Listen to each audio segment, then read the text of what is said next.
बहुत भाग्य की बात है। आज परम पुनीत पावन दिन है नर्मदा जयंती का। क्या कहना साहब?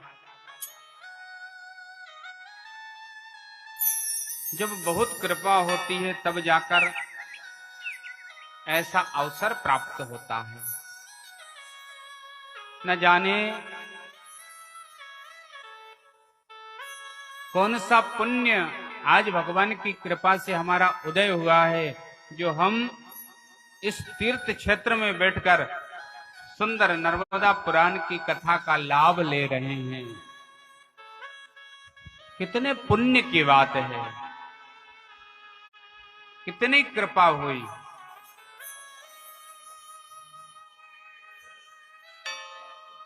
जीवन में ऐसे सत्कर्म करने का अवसर प्राप्त हो जाए तो जानना कि जरूर भगवान ने हमारे ऊपर कृपा करी है, तब है हम ऐसे सुंदर आयोजन में भाग ले पा रहे हैं। भगवान से प्रार्थना करना, प्रभु मेरा समय, मेरा शरीर और मेरा धन सदा सत्कर्म में लगे, सदा सत्कर्म में लगे। ये प्रार्थना करोगे तो क्या होगा? अस्पताल से बच जाओगे भैया। लोग कहते हैं ना, पुण्य की जड़ पाताल में और पाप की जड़। इसलिए भगवान से प्रार्थना करना, प्रभु हमारा समय, हमारा शरीर, हमारा धन सत्कर्म में लगता रहे, ताकि हमारे पाप कटते रहे और आपकी कृपा होती रहे, आपकी दया होती रहे। भगवान कहते हैं, जो मेरे निमित्त थोड़ा बहुत भी दे देता है तो भगवान किसी का कर्जा नहीं रखते। ध्यान रखना, भगवान इंसान की तरह नहीं है जो ले लेंगे भूल जाएंगे। भगवान तो कहते हैं कि तू एक दान करता है, मैं उसका अनेक देता हूं। एक का अनेक करके भगवान देते हैं। कोई भगवान की ओर एक कदम रखता है तो भगवान कहते हैं, तू आवे पग एक जो, मैं आऊं पग चार। अगर तू एक कदम मेरी ओर आता है, भगवान कहते हैं मैं 4 कदम आता हूं। परिक्रमावासी बैठे, इनसे पूछना, जब नर्मदा के तट पर चलते हैं, एक कदम रखते हैं तो सहायता करने वाले 10 लोग खड़े हो जाते हैं। वो कौन भेजता है? वो मैया ही तो कृपा कि ये मेरे भरोसे चले हैं, ये मेरे सहारे चले हैं, तो मैया सारी व्यवस्था कर देती है। जब दांत न थे तब दूध दियो, दांत दियो तो को अन्न भी दे। जान को देत अजान को देत, जहान को देत वो तो को भी दे हैं। जल में थल में पशु पक्षिन में, सबकी सुधि लेत वो तेरी भी ले हैं। रे मन मूरख सोच करे क्यों, सोच करे कछु हाथ न आइयो। भैया, जिसने जब दांत नहीं थे तो दूध की व्यवस्था करी, वो कहां से हुई? अरे ठीक, हम तो मनुष्य हैं, जैसे तैसे व्यवस्था कर भी लेते हैं, पर कभी विचार तो करना, पशुओं की व्यवस्था किसने करी है? जल में थल में पशु पक्षिन में। जल में तो कोई भोजन की व्यवस्था नहीं, लेकिन परमात्मा उनकी भी व्यवस्था कर देते हैं। अरे जल की तो छोड़िए, यहां तो आप कहोगे कि हम कुछ ना कुछ डाल देते हैं, पर जो थल में मिट्टी में नीचे दबे हैं, उनकी व्यवस्था कौन कर रहा है? जल में थल में पशु पक्षिन में, सबकी सुधि लेत वो तेरी भी ले हैं। उसको सबकी पता है, कौन कहां है, किसकी क्या व्यवस्था करना है। जब इतनी व्यवस्था परमात्मा करता है तो हम क्यों सोच करें? क्योंकि सोच करने से कुछ हाथ ना आने वाला है भैया। रे मन मूरख सोच करे क्यों, सोच करे कछु हाथ ना आइयो। चिंता छोड़ दीजिए, तेरे हवाले मेरी गाड़ी, तू जाने तेरा काम जाने। मैया से कहो, मां हम तो तेरे हवाले हैं, अब तेरी जैसी मर्जी, तू जहां ले चलोगे, जहां ले चलोगे वहीं हम चलेंगे। भरोसा करके तो देखिए, आपकी गाड़ी को ऐसे संभाल कर ले जाएंगे कि कभी कोई दिक्कत नहीं आएगी।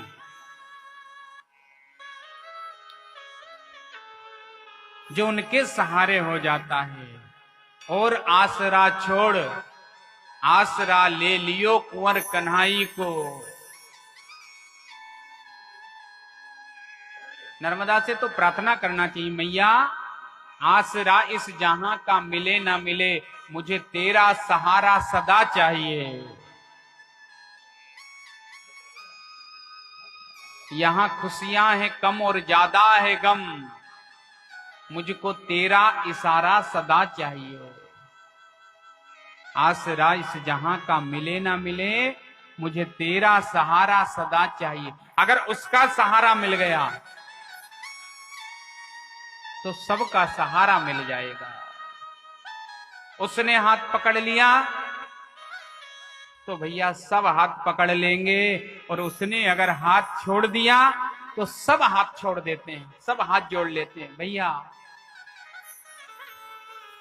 और परमात्मा मैया, नर्मदा मैया या भोलेनाथ, जो भी आपके इष्ट हो, वो अगर हाथ पकड़ लेते हैं तो सारे संसार वाले आपको हाथ जोड़कर खड़े हो जाते हैं।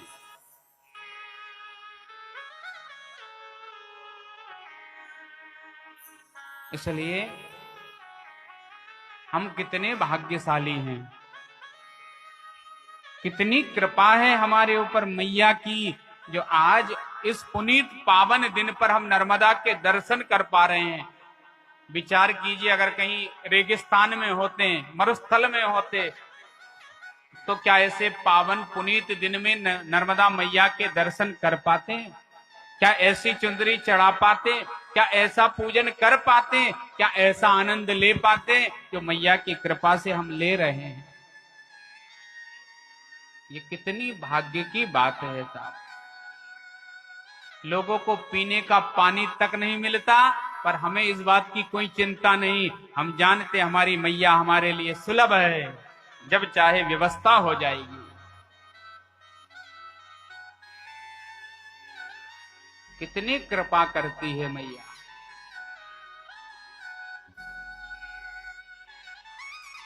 जो उसका हो जाए, मैया उस पर अनंत गुना कृपा करती है भैया। और विश्वास ना हो तो जो परिक्रमा मार्ग में चले उनसे पूछना, क्यों भैया नर्मदा मैया कैसी है? कुछ चमत्कार दिखाती है, कुछ देती है? तो परिक्रमा मार्ग में चलने वाले परिक्रमावासी एक ही बात कहेंगे, भैया मैया तो ऐसी कृपा करती है कि साक्षात हमारे लिए खड़ी है, साक्षात व्यवस्था करती है। इतनी दयालु है मां, उसके निमित्त कोई निकल भर जाए फिर क्या कहना। और मैया तो बाद में सहायता करती है, उससे पहले भगवान भोलेनाथ अपना डमरू बजाकर और तैनात हो जाते हैं। क्यों? बोले मेरी पुत्री की परिक्रमा कर रहा है भैया। और कल आपको बताया था कि पिता पुत्री से अधिक प्रेम करता है। पुत्री को कुछ हो तो पिता अंदर ही अंदर दुख में डूबकर जलता रहता है। इसलिए भोलेनाथ भी कहते हैं, जो नर्मदा के तट पर आ जाता है उसके सारे पाप मैं क्षय कर देता हूं, काट देता हूं। संसार में कहीं मत भटकना। लगे आपको कि घर में समस्या है, नर्मदा के तट पर आ जाना, मैया से प्रार्थना करके तो देखना, भाव से समस्या दूर कर देगी। बहुत लोगों की करी है। लगे कि हमें कोई रोग हो गया है, कहीं मत जाना, विश्वास रखकर मां के किनारे आ जाना। मां इतनी कृपा करेगी कि जो रोग बड़े बड़े डॉक्टरों से ठीक नहीं हो सकता, वो मां नर्मदा का जल ही ठीक कर देगा। इतने प्रभाव है मां का, इतनी कृपा करती है।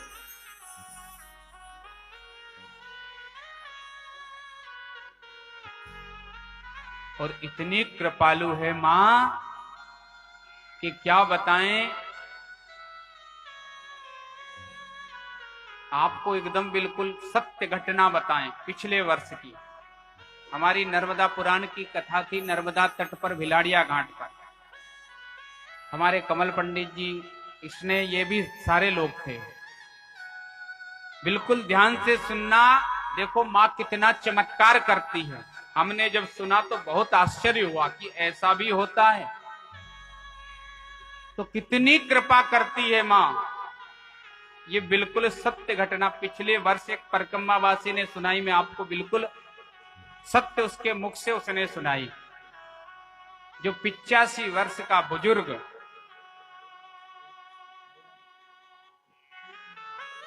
उससे पूछा बाबा आपने परिक्रमा कहां से उठाई है? उन्होंने कहा मैं रायसेन जिले का रहने वाला, पास ही सांगा खेड़ा है, वहां से परिक्रमा प्रारंभ करी है। हमने कहा कौन सी परिक्रमा? बोले मेरी ये 8वीं परिक्रमा है। हमने कहा वाह वाह, 8 परिक्रमा कर दी। बोले 8 परिक्रमा पैदल करी है, और वो भी 3 वर्ष 3 महीने और 13 दिन की। हमने पूछा इतनी परिक्रमा क्यों करी, आप तो बुजुर्ग हो गए हो? बोले मां के तट पर तो मुझे लगता ही नहीं कि मैं बुजुर्ग हूं। अरे मां का जल पीकर जब चलता हूं तो शरीर की थकान दूर हो जाती है, और मुझे मां के तट के सिवा कहीं और अच्छा ही नहीं लगता दूसरी जगह मुझे बिल्कुल भी अच्छा नहीं लगता। हमने कहा आपका कोई संकल्प था? हाँ। बोले पहली बार परिक्रमा करी थी तब तो संकल्प था, लेकिन बाद में स्वेच्छा से मैंने परिक्रमा करी है।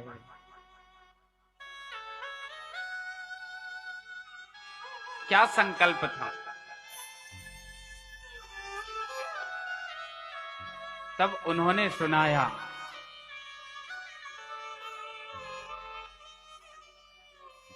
उन्होंने सुनाया कि मेरी आयु 45 वर्ष की थी, 2 संतान, बड़े बेटे का विवाह हो गया, विवाह हुआ ही था,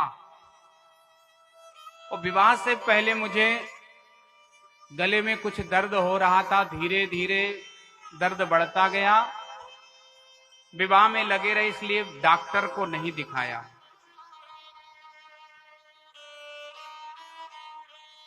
लेकिन जब सब विवाह से निवृत्त हो गए तो आज जाए कल जाए से करते करते 1 महीना निकाल दिया। बाद में डॉक्टर को दिखाने गए, डॉक्टर ने कहा आपको तो, उनको तो नहीं बताया पर पुत्रों को बताया कि इनको तो गले में कैंसर है। अब कैंसर का नाम सुनते तो सब घबरा गए, लाइलाज बीमारी है, कहां जाए। परिस्थिति भी ऐसी नहीं कि इतना खर्च कर सके, गरीब आदमी। सुनते ही होश उड़ गए। लेकिन पुत्रों ने कहा अभी तो हमारा विवाह हुआ ही है, बहू घर में आई है, इतनी जल्दी अगर पिता का साया माथे पे से उठ जाएगा तो हमारा क्या होगा। तो कहीं से उधार लेकर पांडुर ना गए बैतुल के पास, किसी ने बताया वहां जाओ। गए, इलाज करवाया, जितने पैसे थे लग गए, कर्जे में लद गए। जितना इलाज किया उतना रोग बढ़ता गया, इतना बड़ा कि गले में पूरा हाथ चला जाए अंदर, ऐसा घाव बन गया। अंत में पिता ने पुत्रों से कहा बेटा मैं तो जाने वाला हूं, पैसे आप धन को बर्बाद मत करो, ले चलो घर ले चलो। इस अस्पताल से तो अच्छा है कि मैं घर मरूं। बार बार कहने पर और डॉक्टर से पूछकर कुछ दर्द की दवाई लेकर घर आ गए, दवाई लेने लगे, पर कहां फर्क पड़ने वाला था। लेकिन एक दिन में लेटा हुआ वह, तो उसका हालचाल लेने के लिए एक माता राम आई, जो परिक्रमा पूरी करके ही आई थी। बाबा से मिली, बाबा क्या हाल है? बोले अब देख रहे हो अंतिम सांस चल रही है, जाना ही बाकी है, बस जाना ही बाकी है। परिक्रमा करके आई थी, उसने कहा बाबा मेरी एक बात मानो तो कहूं? बोले आप कहिए क्या बात है? बोले जा तो रहे हो, लेकिन मुझे तो विश्वास है, मैंने परिक्रमा करी है और माँ के तट पर मैंने देखा बड़े बड़े रोग ठीक हुए हैं, क्यों ना आप एक परिक्रमा कबूल दो। उसने कहा कि अब क्या परिक्रमा कबूलूं, सबने मना कर दिया है। बोले विश्वास करके तो देखो, साक्षात जगत जननी मां नर्मदा सभी कामना को पूरी करने वाली है। बच्चों ने तो बात नहीं मानी, पर बुजुर्ग को ये बात जम गई।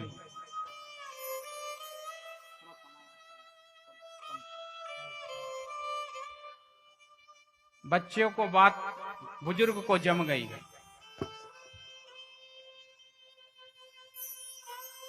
उसने देखा कि 2-3 दिन के बाद अमावस्या आने वाली है।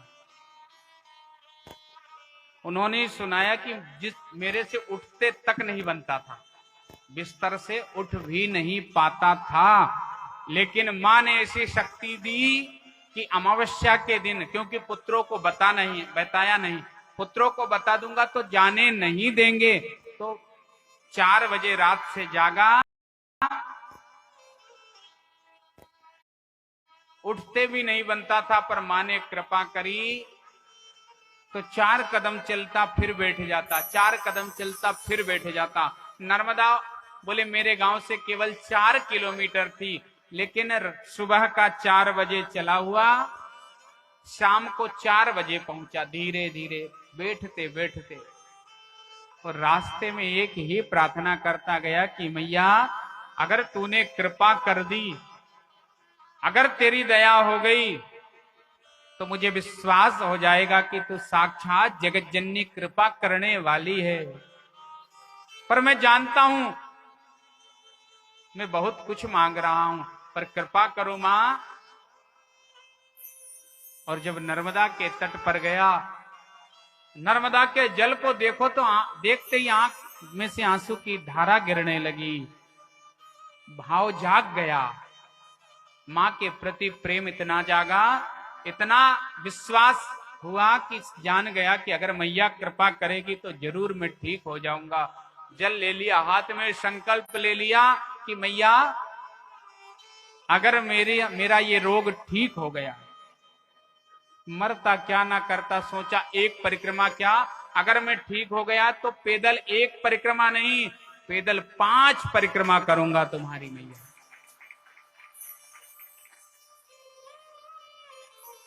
फूट फूट कर रोने लगा। भैया माँ इतनी करुणामयी है कि कोई अगर उसके सामने आकर हाथ फैला दे तो माँ झोली भर देती है, और कोई अगर रो दे तो फिर माँ कितनी कृपा करती होगी।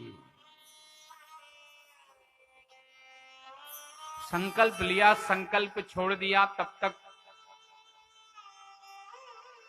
पुत्र लेने आ गए। व्यवस्था, गरीब घर से थे इसलिए कुछ व्यवस्था नहीं थी, तो साइकिल से पिता को लेने बड़ा पुत्र आ गया। पिताजी आपने बताया भी नहीं, आप यहां आ गए।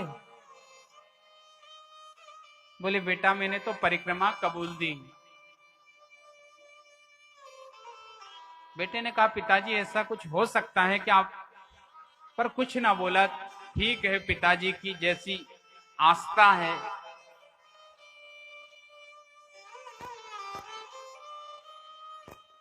बुजुर्ग ने संकल्प लेते लेते ये भी कहा था कि मैया आज से तेरा जल लेकर जा रहा हूं, इसी जल का पान करूंगा और इसी जल को लगाऊंगा, आज से दवा गोली सेवन नहीं करूंगा।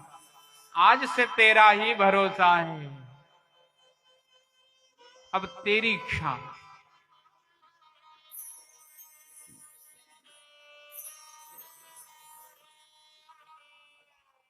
घर आ गया, रात्रि में बालक माने नहीं, दवा गोली जबरदस्ती दे दी, जबकि उसने संकल्प करके आया था कि मैं दवा गोली नहीं लूंगा। ले ली तो रात में खूब रोना आया, मैया तेरे से तो मैंने कहकर आया था कि मैं दवा गोली नहीं लूंगा, पर ले ली है। रोने लगा रोते रोते, और रात में जागा, जितनी दवा गोली थी सारी ले जाकर घोड़े में दाब दी, आज से गोली नहीं लूंगा। आ गया और आकर बस यही कहने लगा, मैया आपने कितनों पर कृपा करी है, आपने कितनों पर दया करी है, आप कितनी करुणा वर्णालय हो मैया।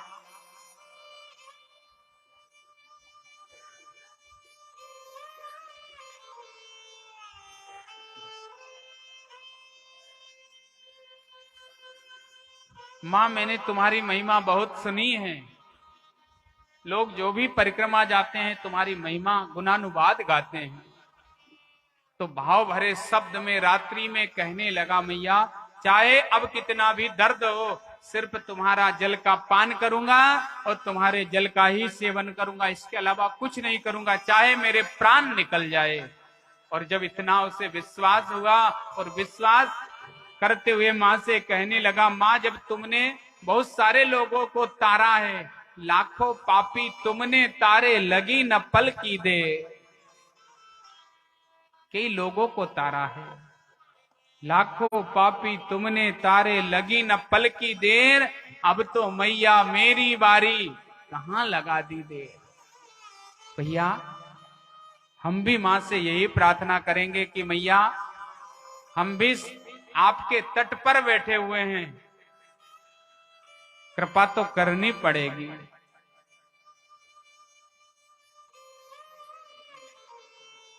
लाखों पापी तुमने तारे, लगी न पल की देर। और हम जितने बैठे हैं ना, मैया से एक ही बात कहना, मां अब की बारी, अब की मैया मेरी बारी। अब हमारी बारी है ना, अब की मैया मेरी बारी, कहां लगा दी देर। मैया अमर कंठ वाली, नर्मदा तुम भोली भाली। उसने जब मां को पुकारा तो भैया मां तो करुणामयी है, मां के समान तो कोई नहीं हो सकता। कहते हैं ममत्व से भरा हुआ शब्द होता है मां का। पूत कपूत सुने हैं पर ना सुनी कुमाता। पूत तो कपूत हो सकते हैं, हम पापी हो सकते हैं, हम अज्ञानी हो सकते हैं, हम दुराचारी भी हो सकते हैं, लेकिन तुम तो मां हो। और मां तो कपूत को भी जब अपने गोद में बैठा लेती है, कपूत को भी जब अपने खून से बना हुआ दूध पिला सकती है, तो मैया आप तो साक्षात जगत जननी हो, आप क्या नहीं कर सकती हो मां। और जब ऐसे पुकार लगाई, मैया ने कृपा करना शुरू कर दी भैया। और उसने भी मैया से यही प्रार्थना करी, आइए हम आप भी करते हैं, मैया अब बारी हमारी है, हम भी तुम्हारी शरण में पड़े हैं। आज का दिन है भैया अपने आप को संवारने का। मां ऐसी करुण भाव से मां को पुकार लगाओ कि मां कृपा कर दे, दया आ जाए मां को हमारे ऊपर, करुणा कर दे और कृपा करके हमारा मां कल्याण कर दे। आइए मां से हम प्रार्थना करते हैं। हो मैया अमर कंठ वाली, अमर कंठ वाली, नर्मदा तुम भोली भाली। जय हो।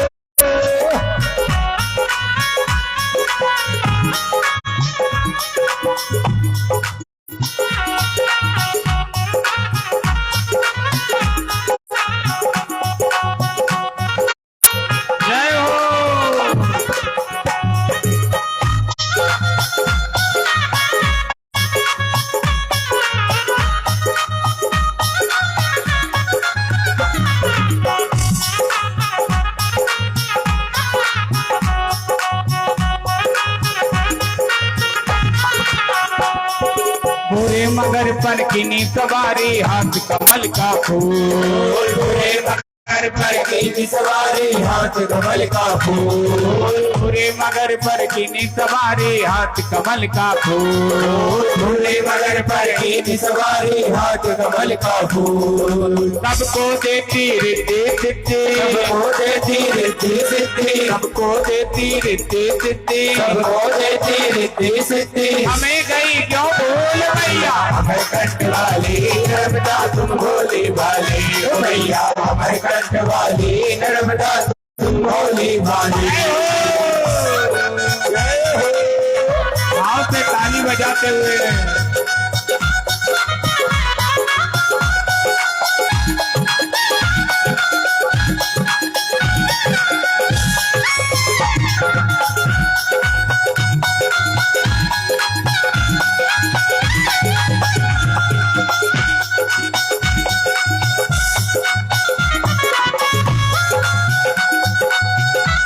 जय हो।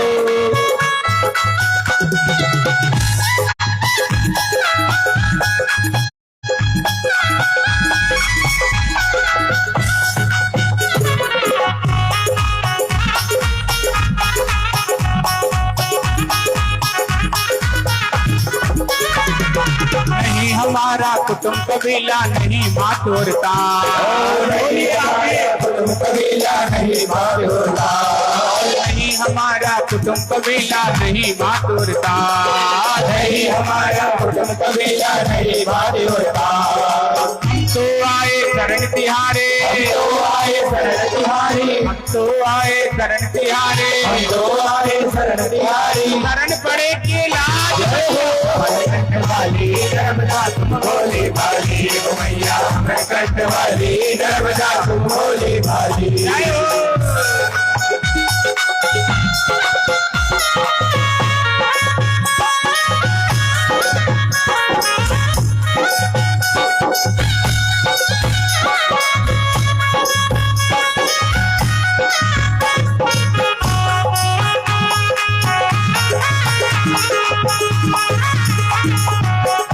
जय हो।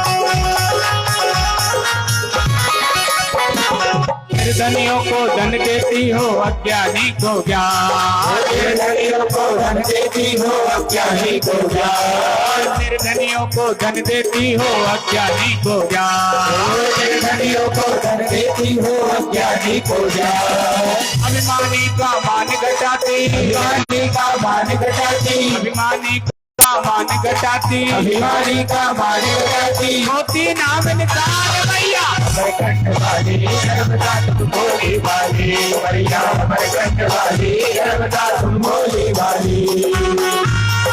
जय हो।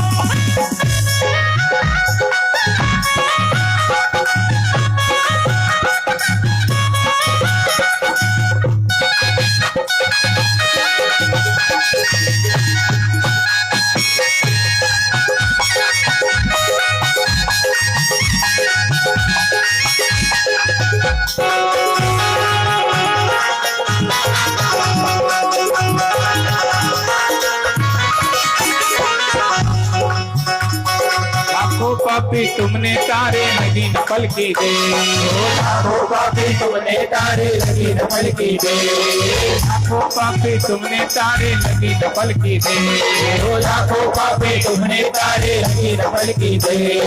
भैया हाथ उठाकर बोलेंगे क्योंकि मैया ने तो लाखों पापी तारे हैं, तो मैया से हम यही कहेंगे मैया आपने लाखों पापी तारे पर बारी अब हमारी है, तो हम क्या कह रहे हैं मैया से।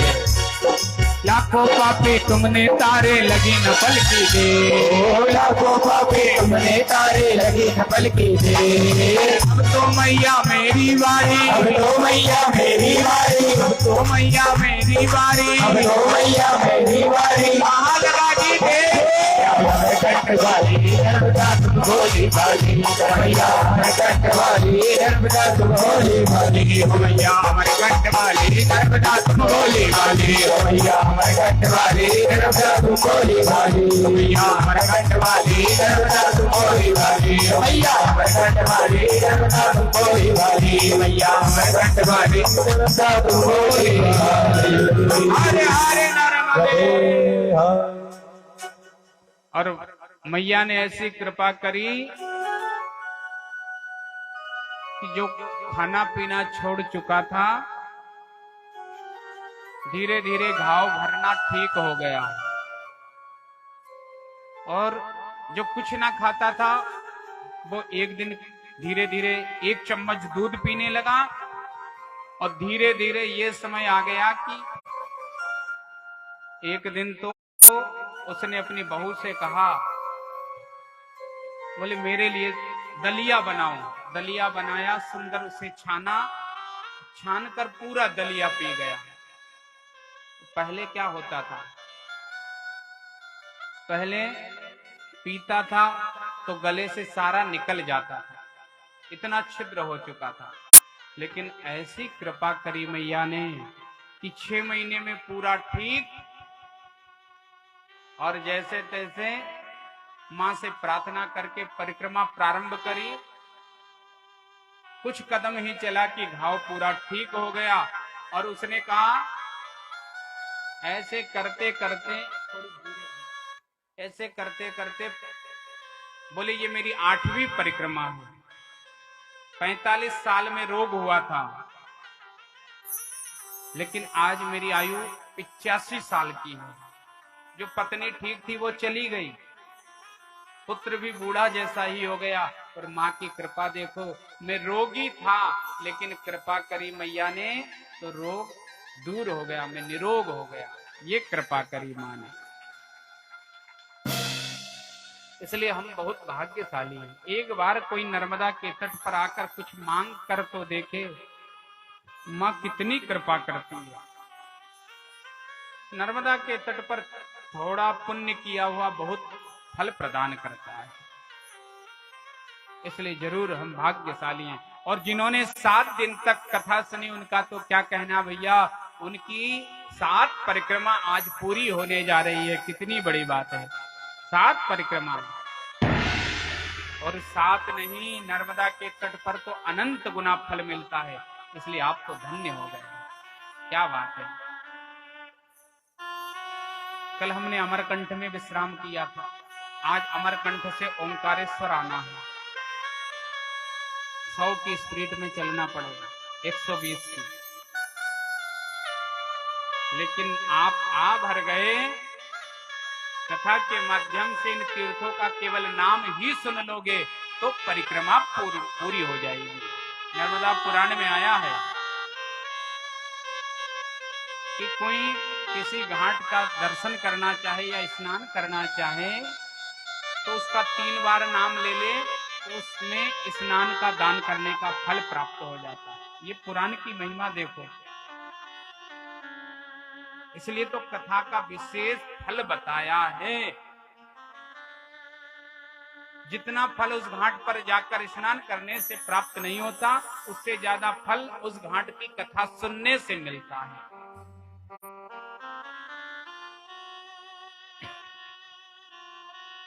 दिव्य स्थान अमरकंठ, जहां भगवान शिव की पुत्री विराजमान है, यहीं से प्रकट हुई। कहते हैं जब पहाड़ों से मां चली तो बांसों की झाड़ी कुछ आम के वृक्षों से निकलकर, और सुंदर यहाँ 3 कुंड हैं। वैसे तो 5 कुंड आजकल बना दिए, पर पुराण में 3 कुंड बताए हैं। 3 कुंड बोले, एक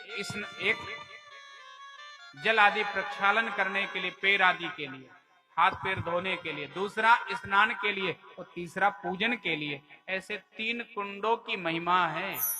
यहाँ नर्मदा जी की जब परिक्रमा करते हैं तो जहां से आप परिक्रमा उठाओगे वहां का जल, समुद्र का जल यहाँ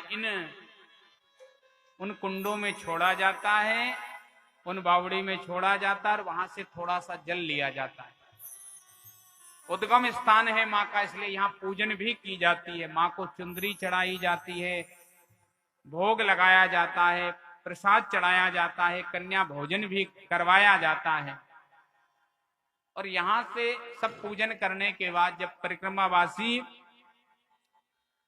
आगे चलते हैं, कबीर चबूतरा आदि होते हुए, तो कहते हैं कुकरमठ नामक एक सुंदर स्थान आता है। यहाँ की दिव्य कथा है कि एक बार एक श्वान ने, कुत्ते ने नर्मदा के तट पर भूखे रहकर भगवान शिव की तपस्या करी तो भगवान प्रकट हो गए। संस्कृत में कुकर कुत्ते को बोलते हैं, तो इस तीर्थ का नाम कुकर तीर्थ पड़ गया। ये दिव्य तीर्थ है।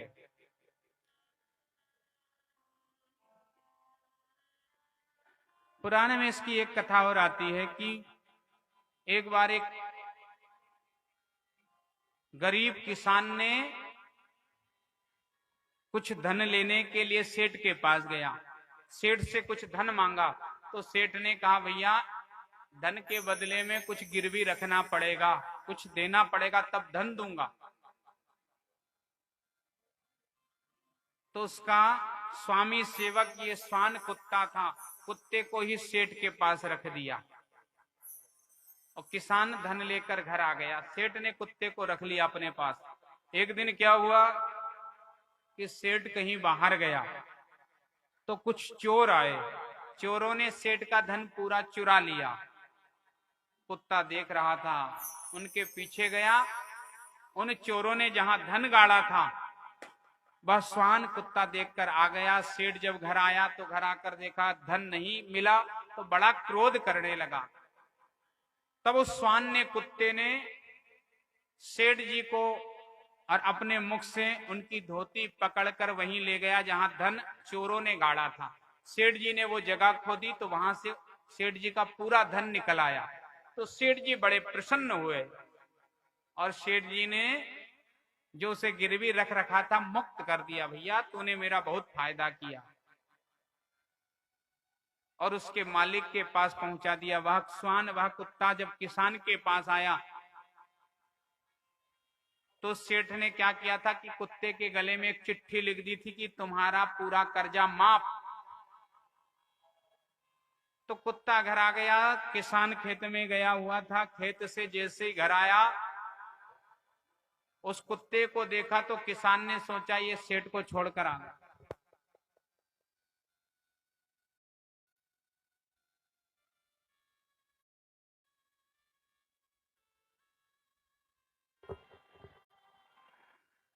सदगुरुदेव भगवान की। तो किसान ने क्या किया कि कुत्ते को लाठी से मार दिया कि ये भाग कर आ गया, अब सेठ मेरे से डबल कर्ज लेगा।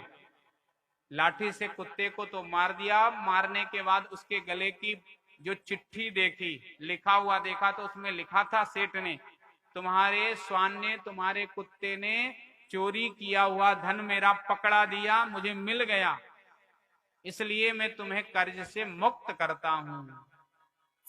तो एक किसान बड़ा रोया, ब्राह्मणों के पास गया, मैंने तो इसको बिना कारण ही मार दिया, मुझे बहुत पाप लगा, क्या करें। तब उन्होंने कहा आप इसी कुकरमठ तीर्थ में जाकर सुंदर तपस्या करिए, आपका दोष दूर हो जाएगा। ये तीर्थ की ऐसी महिमा है। हमारे बीच में महाराज जी पधारे थे, किसी कारण से उनको जाना पड़ रहा है, लेकिन संत का तो थोड़े समय, एक क्षण का आना भी बहुत सार्थक है। आयोजन सफल करने के लिए वो यहाँ आए, इसलिए एक बार जोरदार ताली बजाकर इन संत महापुरुषों का वंदन कीजिए। सतगुरुदेव भगवान की।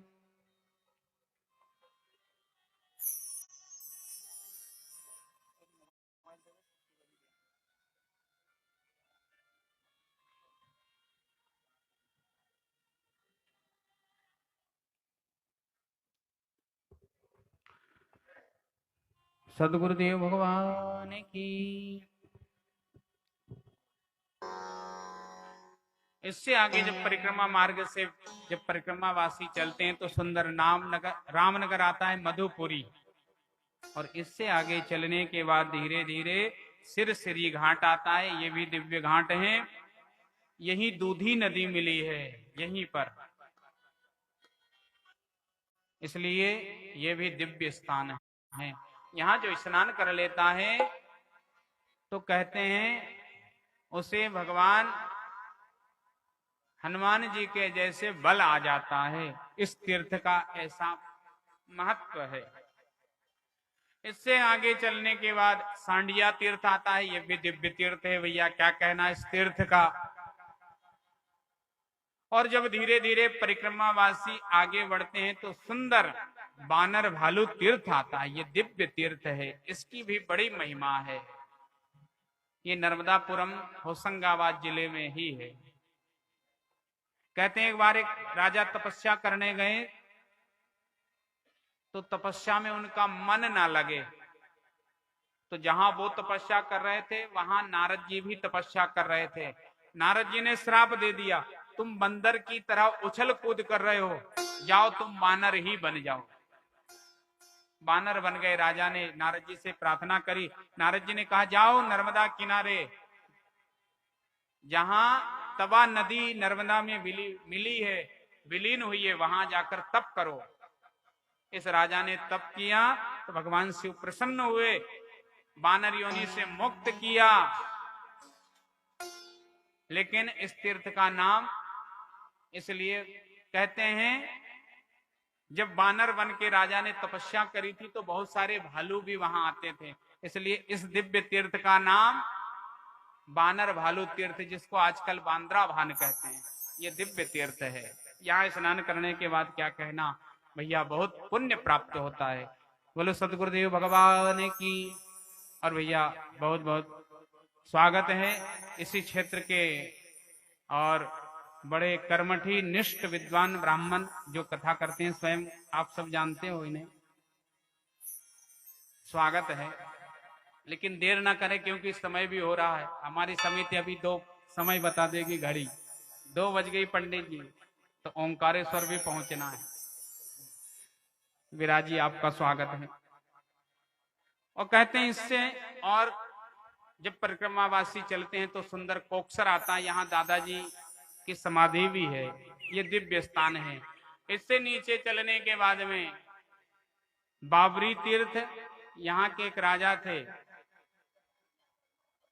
कहते हैं यही बर्बरिक ने भी तपस्या करी थी, इसलिए इस घाट का नाम बर्बरिक घाट था। पर समय अनुसार लोगों ने अभ्रंश करके और इसको बाबरी कर दिया। इससे नीचे चले आने के बाद में डिमावर है। कहते हैं भगवान शिव प्रकट हुए और यहाँ अपना डमरू बजाया था, डिम डिम, तो भगवान डिमडिमेश्वर महादेव यहाँ विराजमान है। इससे आगे चलने के बाद में सुंदर चांदगढ़ तीर्थ है, इसकी भी बहुत दिव्य कथा है। कहते हैं जिस समय चंद्र रोहिणी से ही प्रेम करते थे तो दक्ष ने श्राप दे दिया, जाओ तुम्हारा क्षय हो जाए, तुम अपनी सुंदरता पर बहुत घमंड करते हो, ये सुंदरता भी नष्ट हो जाए, तुम कृष्ण वर्ण हो जाओ। तो चंद्र ने यही तपस्या करी थी चांदगढ़ में। भोलेनाथ प्रसन्न हुए। भोलेनाथ ने कहा भैया पूरा श्राप तो मैं नहीं काट सकता, लेकिन 15 दिन तुम बढ़ोगे, 15 दिन घटोगे। तभी से आप देखते हो चंद्र 15 दिन घटते हैं, 15 दिन बढ़ते हैं। दक्ष ने कृष्ण वर्ण का श्राप दिया था, तो कृष्ण पक्ष भगवान भोलेनाथ ने कहा भाई तू 15 दिन धवल हो जाएगा, तो शुक्ल पक्ष बन गया। आप इस स्थान पर जाओगे, जो परिक्रमा जाएंगे उनको पता चलेगा, यहाँ नर्मदा का आकार भी चंद्र जैसा है, चंद्र के समान सुंदर ये तीर्थ है। इससे आगे चलने के बाद में सुंदर पातालेश्वर तीर्थ आता है, जिसको गोंदागांव गंगेश्वरी कहते हैं। सुंदर 3 नदियों का संगम है, बड़ा दिव्य स्थान है। और इससे धीरे धीरे परिक्रमा मार्ग में चलते हुए परिक्रमावासी जब आगे की ओर बढ़ता है नर्मदा की कृपा प्राप्त करते हुए, तो सुंदर रिद्धनाथ क्षेत्र आता है, जिसका नाम आजकल जिसे हंडिया कहते हैं। कहते हैं यहां बहुत धन की हंडिया थी। अब लोग हैं कुछ भी नाम रख देते हैं, कोई नया गांव बसा तो नया गांव कर देते हैं या नया पूरा कर दे। तो इस क्षेत्र में बहुत सारा धन था। क्यों? बोले यहां रिद्धनाथ विराजते हैं। जहां रिद्धनाथ विराजे वहां कोई रिद्धि की कमी, बहुत धन था, बहुत हंडिया निकली, नाम पड़ गया हंडिया। और ऐसे दिव्य क्षेत्र में चलते हुए परिक्रमावासी जब आगे की ओर बढ़ता है, तो धीरे धीरे जहां वानासुर ने तपस्या करी थी, उत्तर तट पर धारा जी है, जिसका अब तो पुनासा डैम बनने के कारण ये डूब क्षेत्र में आ गया। लेकिन यहां वानासुर ने तपस्या करी थी।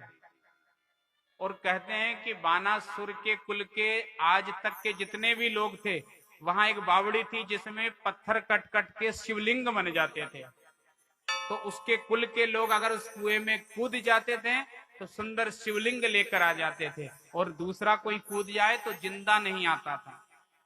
बहुत सारे लोगों ने प्रयास किया पर विफल रहे, लौट कर ही नहीं आ सके। ये दिव्य क्षेत्र है। अब डूब में आ गया, पहले ऊपर से यहाँ पानी भी गिरता था। और ऐसे धीरे धीरे तीर्थों का सेवन करते करते परिक्रमावासी और अपने गंतव्य को प्राप्त कर लेता है, अपना जीवन सफल कर लेता है और सिद्ध क्षेत्र ओंकारेश्वर में आ जाता है और उसकी परिक्रमा यहीं पूर्ण हो जाती है। हमने परिक्रमा कहां से उठाई थी? ओंकारेश्वर से। और ओंकारेश्वर में आके परिक्रमा पूर्ण हुई। भैया हम सब भाग्यशाली हैं जो आज मां नर्मदा की कृपा देखो, नर्मदा पुराण के माध्यम से हमारी परिक्रमा पूर्ण हो गई। और मैया कितनी दयालु है ये भी जरा विचार करो। किस आयोजन में किसी प्रकार का कोई विघ्न भी नहीं आया, ये बहुत बड़ी बात है। नहीं तो हमारे उधर तो खूब पानी गिर रहा है अभी 2-3 दिन से, लोग परेशान है टेंट लगा लगा के। प्रातः 10-11 बजे तक टेंट लगाए, 12 बजे कथा होना तैयार होने से पहले जब गड़गड़ा कर पानी आए तो सब। लेकिन भैया हम कहां बैठे हैं? हम उस तट पर बैठे हैं। यम के दूतन जाय पुकारे, पापी खोज खोज हमारे, थे वे सब रेवा के द्वारे, बंद किया ये द्वार, मैया है तेरे आधार। सत्य मानना, आप विश्वास करना, आज आपकी परिक्रमा पूर्ण हुई। जिन्होंने 7 दिन तक कथा सुनी उनका तो क्या कहना, उनके पुण्य की सराहना तो भगवान करते होंगे। लेकिन जो एक घड़ी भी आ गए, एक घड़ी आधी घड़ी, आदि में पुण्यार, एक घड़ी भी आ गए तो नर्मदा का तो ऐसा प्रभाव है। और तीर्थों में बहुत तप करने से फल प्राप्त होता है, पर मां नर्मदा के तट पर तो भैया केवल दर्शन मात्र मनकामना पूर्ति। कितनी बड़ी बात होगी, क्योंकि मां के पास कोई कमी नहीं है। मेरी झोली छोटी पड़ गई रे, इतना दिया मेरी मां ने। क्या बात है। इस ओंकारे क्षेत्र में, ओंकारेश्वर क्षेत्र में आकर और परिक्रमा पूर्ण होती है। जो संकल्प लेता है यहाँ आकर संकल्प पूरा होता है। नर्मदा का पूजन होता है, शिव का पूजन होता है, संकल्प छूटता है, सत्यनारायण की कथा होती है। बहुत सारे परिक्रमावासी यहाँ मुंडन भी करवाते हैं। और इसके पश्चात मां की कड़ाई करके कन्या भोजन आदि करवाकर फिर उस पार जल चढ़ाया जाता है। अब यहां कुछ विचारणीय बात है। कुछ लोग पूछते हैं कि ज्योतिर्लिंग में ज्योतिर्लिंग ममलेश्वर है कि ओंकारेश्वर, दो ज्योतिर्लिंग आप गए होंगे तो आपने देखा होगा, एक ममलेश्वर, एक ओंकारेश्वर। अब जैसी भी मान्यता हो, लेकिन शिव पुराण में तो बताया है कि ओंकारेश्वर में जो ममलेश्वर ज्योतिर्लिंग है वही ज्योतिर्लिंग है। लेकिन वहां के रहने वाले, ओंकारेश्वर में जो रहते हैं, जो पुराने लोग हैं, और कुछ संत बताते हैं कि ये ज्योतिर्लिंग दो भागों में विभक्त हो गया, दो भागों में बट गया। नर्मदा के कारण पहाड़ फटा तो भगवान शिव दो रूप में विभक्त हो गए, एक से ओंकारेश्वर, एक से ममलेश्वर। तो दोनों का महत्व है, इसलिए दोनों जगह जल चढ़ाना चाहिए, ओंकारेश्वर में भी और ममलेश्वर में भी पुण्य प्राप्त होता है। जल चढ़ाने के बाद परिक्रमा पूरी हो जाती है। बहुत सारे लोग वहां कथा नहीं करवाते तो घर आके करवाते हैं। प्रसादी जरूर बांटना चाहिए, ज्यादा सामर्थ्य ना हो तो कन्या भोज तो करवाना ही चाहिए, और सामर्थ्य हो तो ब्राह्मण भोजन, उससे ज्यादा हो तो अपने कुटुंब, परिवार, समाज, गांव, क्योंकि मां कृपा करती है। जो हमारा जो ध्येय होता है वह पूर्ण हो जाता है परिक्रमा के बाद। और जीवन में ध्यान रखना भैया, कलयुग में साक्षात नर्मदा के सिवा कोई तीर्थ नहीं बचा है, ये सत्य मानना। पुराणों में आया है कि 5000 वर्ष के बाद सारे तीर्थ स्वधाम चले जाएंगे, सब अपने अपने धाम। नर्मदा जी से भी पूछा कि तुम नहीं जाओगी अपने स्वधाम? बोले मैं नहीं जाऊंगी। क्यों? बोले इन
हेलो, हरिओम।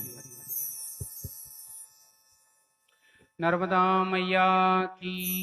थोड़ी देर और बैठ जाइए माताओं, अभी परिक्रमा पूरी थोड़ी हुई है, भोजन के बाद होती है।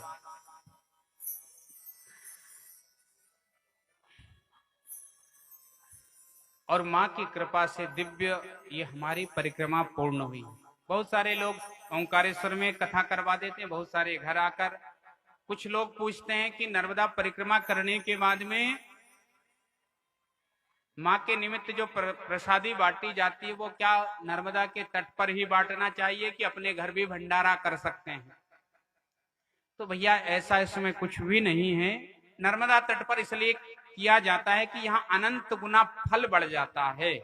यहाँ एक को भोजन करवाओगे तो अनेकों को भोजन करवाने का फल मिलेगा। इसलिए नर्मदा तट दिव्य स्थान होता है। यहाँ करे तो अच्छी बात है, पर अगर सुलभता ना हो, दिक्कत हो, तो घर भी कर सकते हैं, कोई दिक्कत नहीं। जो जल हम जब परिक्रमा प्रारंभ करते हैं तो जल भरकर ले जाते हैं ओंकारेश्वर से। ओंकारेश्वर से जल भर के ले जाते हैं समुद्र में पूजन करने के बाद थोड़ा सा समुद्र में डालते, वहां से जल लेते हैं, अमरकंठ में डालते हैं जल कुछ और फिर लेते भी हैं। ओंकारेश्वर में भगवान को चढ़ाकर, यहां भी दो मत है। कोई कहते हैं उस जल को पूरा चढ़ा देना चाहिए क्योंकि संकल्प का जल होता है, और फिर पुनः दूसरा जल भरना चाहिए। लेकिन भैया ये ठीक है, पर फिर भी एक शीशी और साथ में रखना चाहिए, तो हर घाटों का जल आप घर ला सको तो उसका वो जल बड़ा प्रभावशाली हो जाता है। और घर आकर फिर सुंदर मां नर्मदा का ध्यान करते हुए और सदा के लिए दुष्कर्म को छोड़कर, मांस मदिरा आदि को त्याग कर फिर भगवान शिव की ही भक्ति करे, तो भगवान कहते हैं ऐसी सविधि के साथ कोई परिक्रमा कर लें तो उसकी 7 पीढ़ी तार देता हूं मैं। केवल उसको नहीं, उसकी 7 पीढ़ी को तार देता हूं, कल्याण कर देता हूं। एक पुत्र 7 पीढ़ी को तार सकता है, ये दिव्य महिमा है। कहां तक कहें, नर्मदा की महिमा को कौन गा सकता है। मार्कंडेय जी कहते हैं 21 कल्प तक तो मैंने नर्मदा की महिमा गाई, लेकिन फिर भी भैया मैं पार ना पा सका। इसके पहले की और क्या क्या गाथा थी वो तो भगवान शिव ही जानते हैं, तो हम आप कैसे जान सकते हैं। लेकिन इतना जरूर जानते हैं कि अगर भाव से माँ को आप भजोगे तो माँ जरूर कल्याण करेगी, जरूर कृपा करेगी। इतनी करुणा वर्णालय है माँ, इतनी कृपा करने वाली है। इसलिए हम माँ से प्रार्थना करते हुए कि मैया अब जीवन में अभी तक जो भी हुआ ठीक, लेकिन आज के बाद बस तेरा ही सहारा है, अब तेरा ही आधार है। और माँ से कहें मैया अब हम तेरे आश्रित हैं, ये प्रार्थना करके और फिर माँ से प्रार्थना करेंगे। आइए एक क्षण थोड़ी सी 2 मिनट के लिए माँ से प्रार्थना करते हैं। हे तेरे आधार नर्मदा, हे तेरे आधार, हे तेरे आधार नर्मदा, हे तेरे आधार, हे तेरे आधार नर्मदा, हे तेरे आधार, हे तेरे आधार नर्मदा, हे तेरे आधार। मूर्ति मनोहर मंगलकारी, मूर्ति मनोहर मंगलकारी, नीलांबर है मगर सवारी, नीलांबर है मगर सवारी, रूप अनुपम भव भयहारी, रूप अनुपम भव भयहारी, महिमा अमित मैया हे तेरे आधार नर्मदा, हे तेरे आधार, हे तेरे आधार नर्मदा, हे तेरे आधार। जय हो।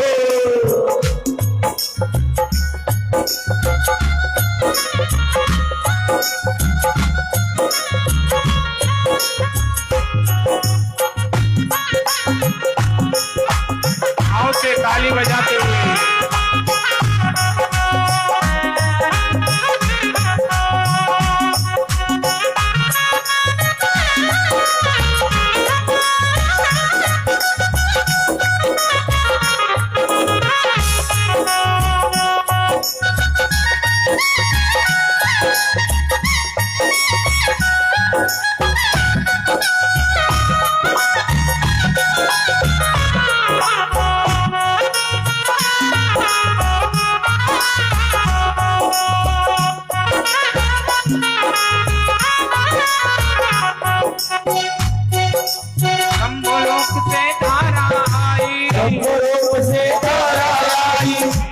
पर्वत तीर्थ बनाई, कल पर्वत तीर्थ बनाई, अमरकंठ जग तीर्थ छाई, अमरकंठ जग तीर्थ छाई। होवे जय जयकार मैया, हे तेरे आधार नर्मदा, हे तेरे आधार, हे तेरे आधार नर्मदा, हे तेरे आधार। जय हो। क्या बात है।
पुकारे, पापी खोज खोज हम हारे, पापी खोज खोज हम हारे, वे सबरे बाके द्वारे, सेवा के द्वारे बंद किया ये द्वार मैया है तेरे आधार, नर्मदा है तेरे आधार, है तेरे आधार, नर्मदा है तेरे आधार।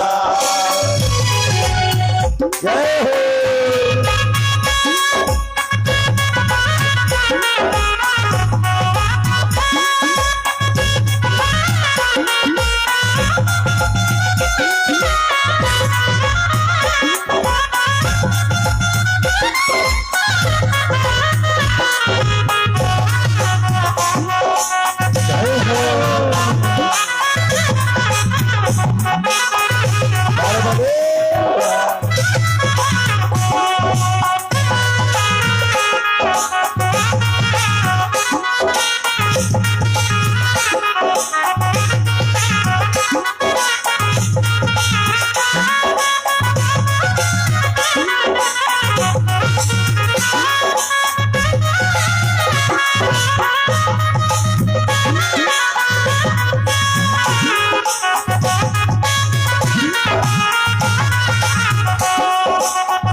नर्मदे तुम्हें मनाऊं, नर्मदे तुम्हें मनाऊं, मातु नर्मदे तुम्हें मनाऊं, मातु नर्मदे तुम्हें मनाऊं, हरी कृपा विमल मत पाऊं, हरी कृपा विमल मत पाऊं, हरी कृपा विमल मत पाऊं, हरी कृपा विमल मत पाऊं, करके तेरे गुण गाऊं, करके तेरे गुण गाऊं, करके तेरे गुण गाऊं, करके तेरे गुण गाऊं, करके बेड़ा पार जय हो आधार, नर्मदा है तेरे आधार, है तेरे आधार, नर्मदा है तेरे आधार, है तेरे आधार, नर्मदा है तेरे आधार, है तेरे आधार, नर्मदा है तेरे आधार,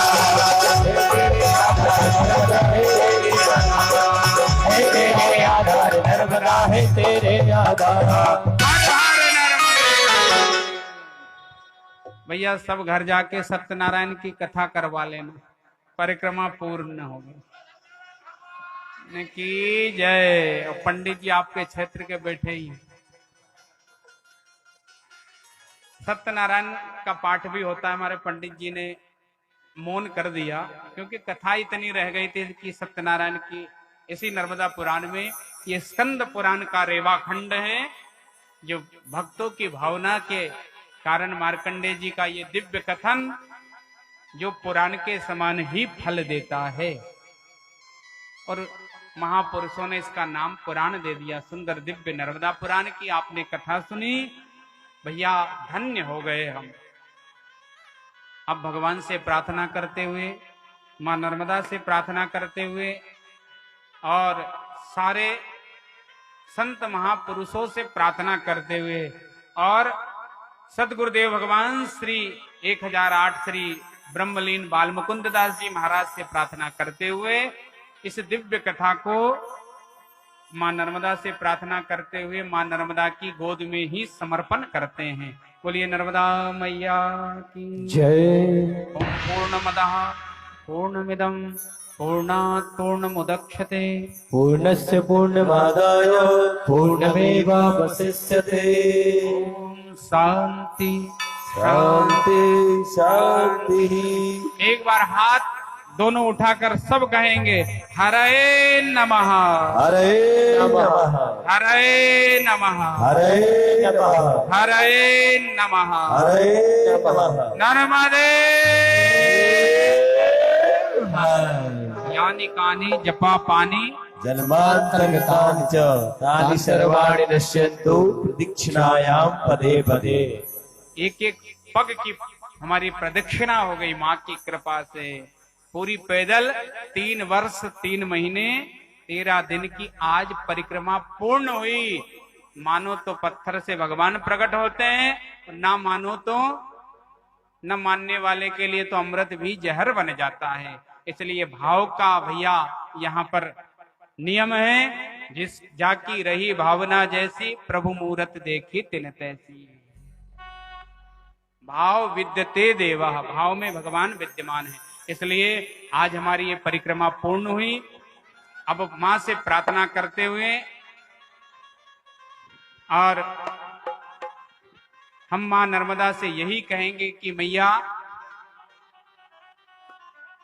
ऐसे तीर्थों पर सत कर्म होते रहे, धर्म कर्म होते रहे, सनातन धर्म की ध्वजा पताका लहराती रहे और इस क्षेत्र का कल्याण होता रहे, ताकि आने वाली पीढ़ी भी अपने सनातन धर्म को जानकर सत्कर्म में लगी रहे, ताकि ये धर्म ध्वजा लहराती रहे। बोलो सतगुरुदेव भगवान की जय। अब भैया आप सभी का बहुत बहुत धन्यवाद।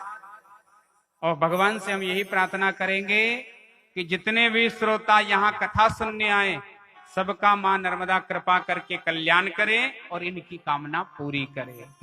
अब इसमें एक नियम है, कथा के बाद दक्षिणा दी जाती है। दक्षिणा के बिना, कहते हैं ना, भागवत में आया है यज्ञ की पत्नी है दक्षिणा, तो ये भी ज्ञान यज्ञ है। अब ये पूरा कब तक नहीं होगा? जब तक जितने लोग बैठे हैं उतने में से एक भी बचना नहीं चाहिए, सबको दक्षिणा देना है। दक्षिणा दोगे तो यज्ञ सफल होगा, और यज्ञ सफल होगा तो कहते हैं यज्ञ जब सफल होता है तो सारे विश्व का कल्याण करता है, होता है विश्व का कल्याण यज्ञ से। इसलिए विश्व का कल्याण होता है। तो दक्षिणा में क्या दोगे? नर्मदा के तट पर दक्षिणा अनेक रूपों में दी जाती है। गांव में जाओ तो लोग गेहूं देते हैं, ये ले जाइए। कोई वस्त्र देते हैं, कोई अपने पुण्य देते हैं। तो भैया आपसे हम तो एक ही दक्षिणा मांगेंगे।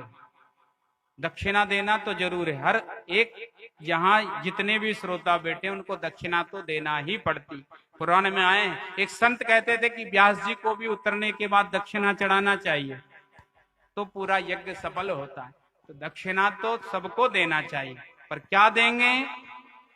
तो आपसे हाथ जोड़कर प्रार्थना करके यही निवेदन करेंगे कि आप दक्षिणा में यही देना कि ये स्थान जो है जहां हमारे संत ने तपस्या करी है, ये दिव्य स्थान है, सारे क्षेत्रों का नाम रोशन कर रहा है। आज इस घाट को सभी जगह जान रहे हैं, मेघनाथ घाट को। आपके गांव को लोग भूल जाएंगे, पर इसको कोई नहीं भूल सकता। पूछो जरा परकम्मावासी कहां कहां से आए, कोई किस जिले का, कोई किस प्रांत का, कहां कहां से आए हैं, लेकिन इसको थोड़ी भूलेंगे मेघनाथ घाट को। तो भैया हम क्षेत्रवासियों का कर्तव्य है कि कुछ समय पहले ये वीराना था, यहां कुछ भी नहीं था, घास तक नहीं उगती थी। हमने देखा है, ये वृक्ष कुछ भी नहीं थे, एकदम वीराना था। लेकिन इसे आबाद करने वाले कौन हैं? हमारे ऊपर कृपा करने वाले सतगुरुदेव ब्रह्मलीन संत 1008 श्री बाल मुकुंद दास जी। तो भैया एक बात है, ऐसे गुरु जो कुछ ना लिया हमसे, कोई कह दे कि भाई मेरे से गुरुजी ने इतना ले गए, जीते जी तो उन्होंने किसी से कुछ नहीं लिया, दिया है। जो भी उनके शिष्य आज मैं देख रहा हूं खूब आनंद कर रहे हैं, खूब दिया आशीर्वाद। लेकिन हमने उनके लिए क्या किया, ये कभी अपने मन को टटोलना कि गुरु ने हमें इतना दिया है तो हमने गुरु के लिए क्या किया। जबकि शास्त्र कहते हैं कि शिष्य अपना सब कुछ दे दे, शरीर भी दे दे, प्राण भी दे दे, तो भी गुरु के ऋण से उऋण नहीं हो सकता। तो हमारे गुरु ने तो कितना दिया इस क्षेत्र को। आप और जगह जाओगे तो हमारे गुरु जैसे तो गुरु भी नहीं, इतनी तपस्या करने वाले, लेकिन फिर भी देखो तो बड़े बड़े आश्रम, बड़ा बड़ा स्थान बन गया। लेकिन भैया ये दुख की बात है, बहुत वेदना की बात है कि हमारे गुरुजी का एक ऐसा स्थान भी नहीं जहां जाकर हम उस गुरु को याद कर सके, उन गुरु को जाकर पूज सके, उनको मना सके, गुरु पूर्णिमा मना सके। इसलिए हमारा कर्तव्य है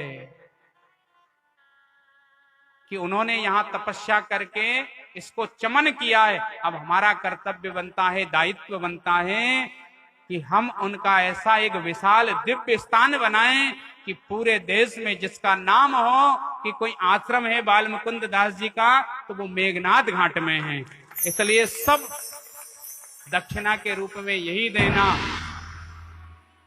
इस स्थान पर कि सुंदर गुरुजी का एक दिव्य भव्य मंदिर बन जाए, प्रांगण बन जाए, ताकि हमारा मस्तक टेकने का कहीं स्थान बन जाए, हमारा अभिमान दूर करने का कोई स्थान बन जाए। ये प्रयास करना, सत्य मानना। अगर आपने ये कर लिया तो इस क्षेत्र को आप ये समझना कि सबसे ऊपर, सबसे उच्च कोटि का और सबसे दिव्य स्थान बन जाएगा। और इस क्षेत्र में सभी लोग अमन चैन से, खुशी से, आनंद से रहने लगेंगे। गुरुजी की इतनी कृपा होगी। इसलिए दक्षिणा में यही देना, सब यही प्रयास करना कि गुरुजी का मंदिर बन जाए। ये आपके ऊपर दक्षिणा है, जरूर सब देना। बोलो सतगुरुदेव भगवान की जय। और भैया व्यास जी का भी कर्तव्य होता है, तो कहना नहीं चाहिए क्योंकि दान गुप्त दिया जाता है। फिर भी अगर यहाँ गुरुजी के लिए प्रांगण बनता है कुछ भी, तो उनकी कृपा है। तो फूल नहीं तो फूल की पंखुड़ी।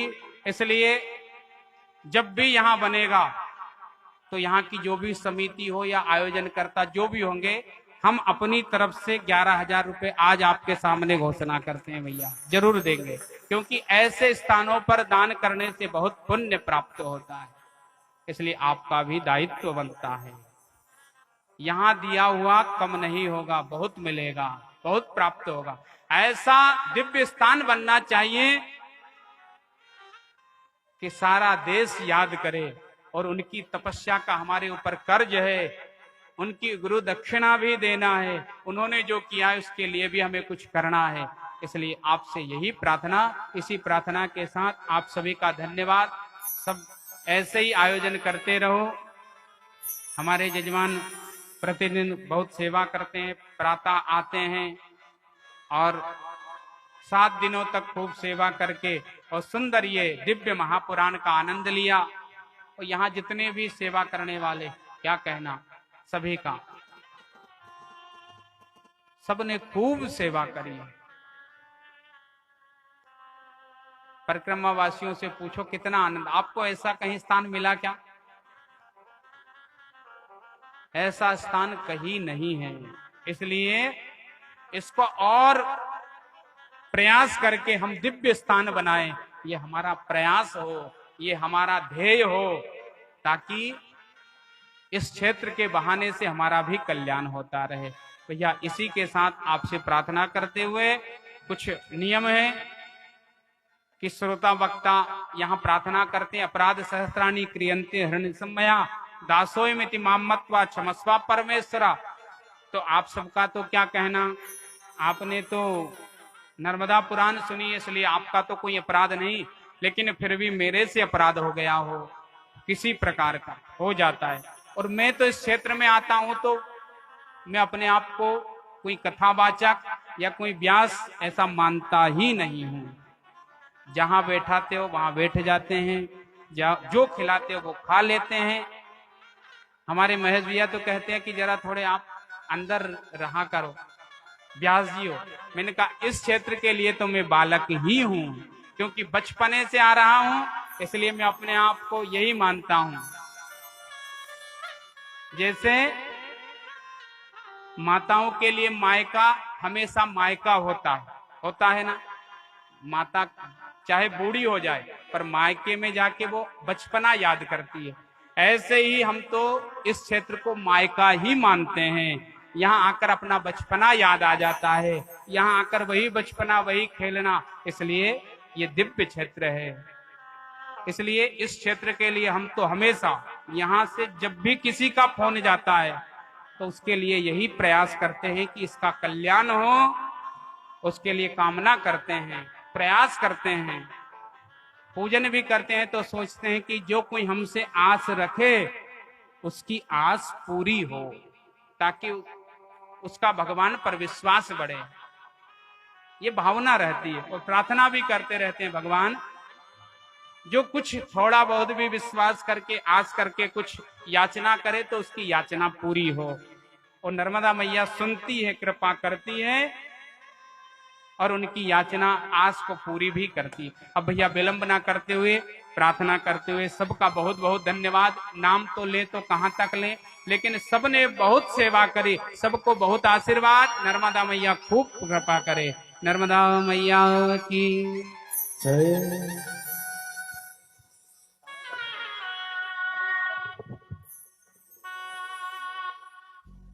हमारे मोहन भैया आगे कार्य को प्रगति पे ले जाएंगे।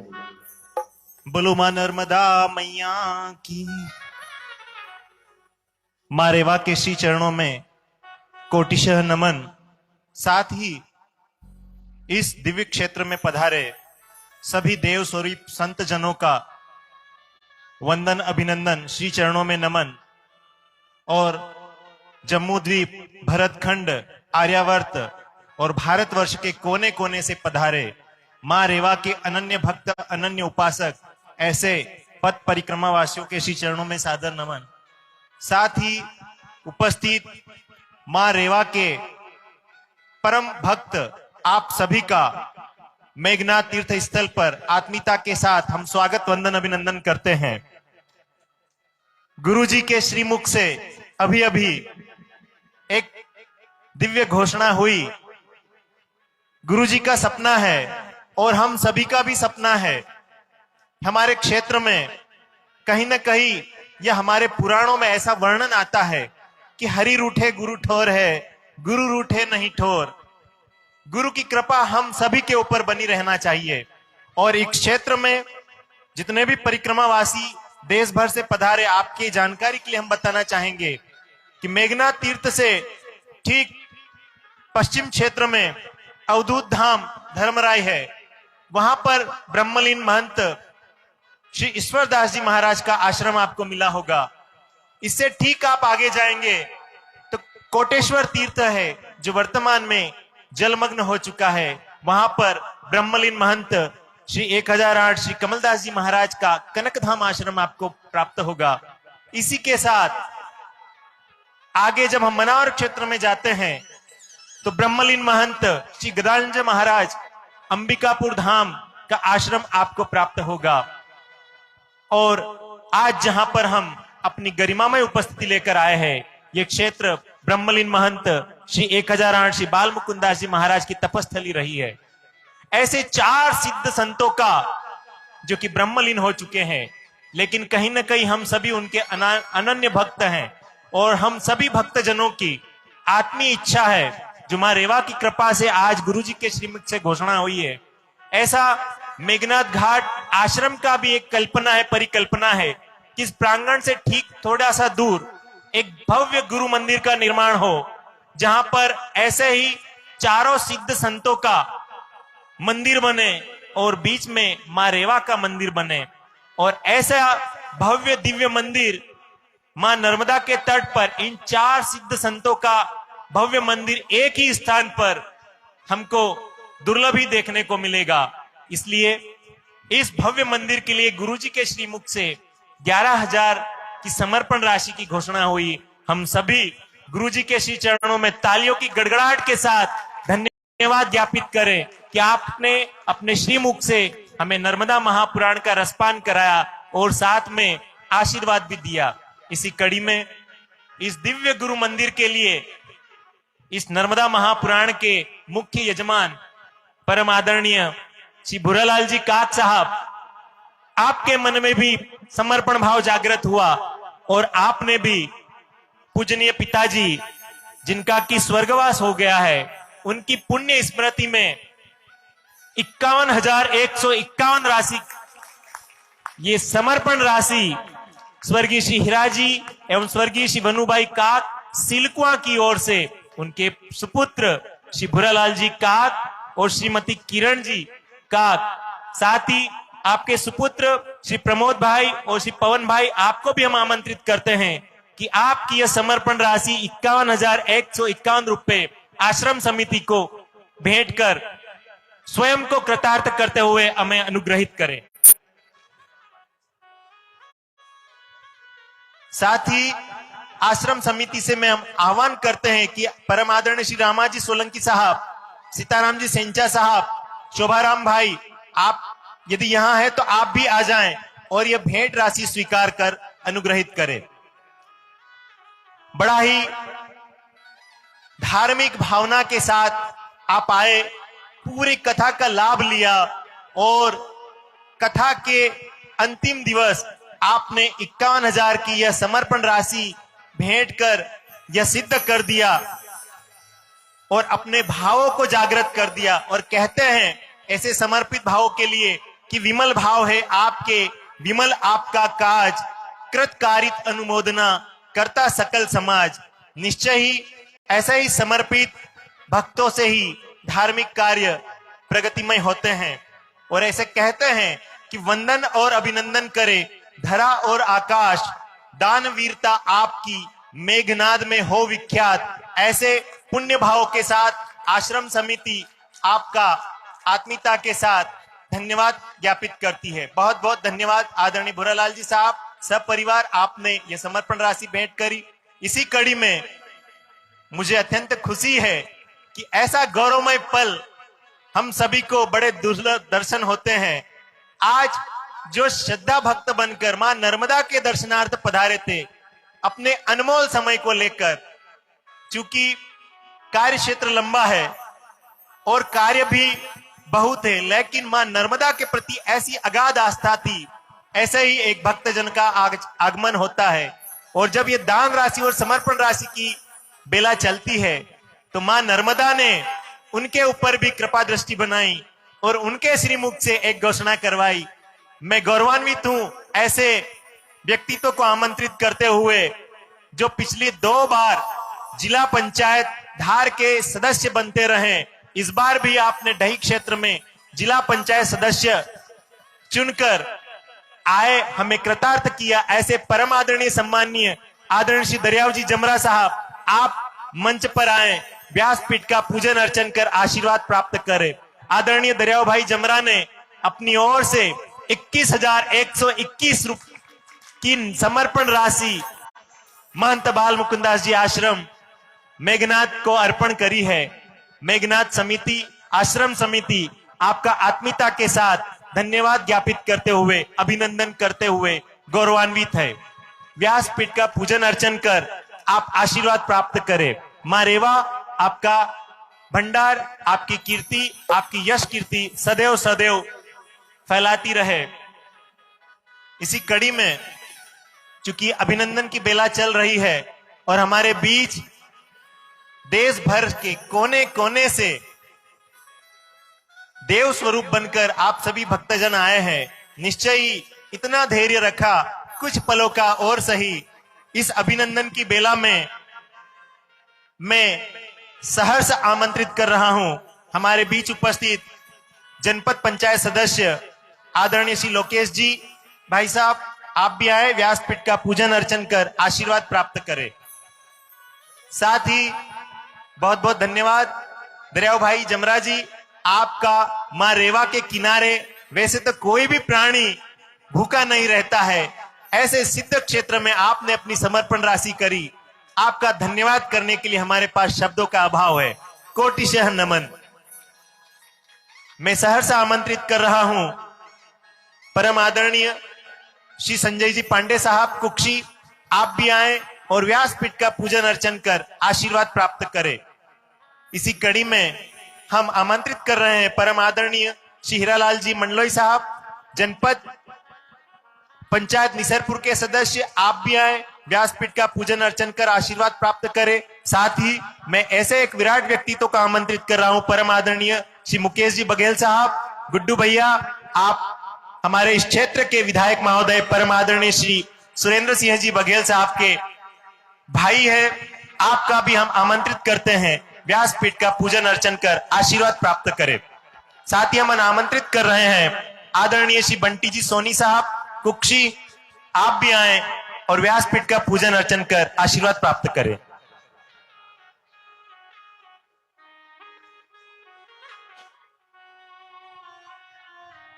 मुझे कहते हैं कि जब भाव का प्रादुर्भाव होता है तो पुण्य धरा से पुण्य फलों का और पुण्य विचारों का प्रादुर्भाव भी होना सहज है। इस दिव्य पांडाल में ऐसा चमत्कार है। आप सभी की उपस्थिति में मुझे बड़ा हर्ष हो रहा है यह आपको बताते हुए कि अभी अभी हमारे क्षेत्र के लाडले विधायक परम आदरणीय हनी भैया जी बघेल उर्फ सुरेंद्र सिंह जी बघेल, विधायक कुक्षी विधानसभा, इस दिव्य गुरु मंदिर के लिए आपने अपनी समर्पण राशि 21,000 के रूप में आश्रम समिति को भेंट करी है। जोरदार कलतर ध्वनि के साथ हम आपका स्वागत वंदन अभिनंदन करते हैं। निश्चय ही ऐसे ही समर्पित भाव के मां नर्मदा के सेवकों के माध्यम से ही ऐसे दिव्य आयोजनों का सफल आयोजन होता है। हम परम आदरणीय श्री विधायक महोदय का धन्यवाद ज्ञापित करना चाहते हैं और एक आप सभी को अवगत कराना चाहते हैं कि ये जो दिव्य आपके समक्ष यात्री प्रतीक्षालय का जो नवनिर्मित बना हुआ है, आदरणीय भैया जब पर्यटन विभाग में मंत्रालय आया था उसी समय से आदरणीय भैया जी के श्रीमुख से मां नर्मदा की कृपा से ऐसे विचार प्रकट हुए और मेघनाथ तीर्थ को पर्यटन स्थल के रूप में जोड़ते हुए इस भव्य परिक्रमा वासियों के लिए और आप सभी भक्तजनों के लिए यात्री प्रतीक्षालय का निर्माण किया और इस आश्रम की सुंदरता को बढ़ाने में चहुओर आज आप देख रहे हो कितना सुंदर सुसज्जित दरबार बना हुआ है। इससे पहले यह दिव्य घाट कहीं न कहीं अपनी पहचान को छुपाए हुए था। हम आदरणीय विधायक महोदय का इस दिव्य मंच के साथ पुनः स्वागत वंदन अभिनंदन करते हैं, बहुत बहुत धन्यवाद ज्ञापित करते हैं। आपकी कृपा मां रेवा के माध्यम से हम तक पहुंचती रहे और आप सभी भक्तजनों का आशीर्वाद आप पर सदा सदा बना रहे।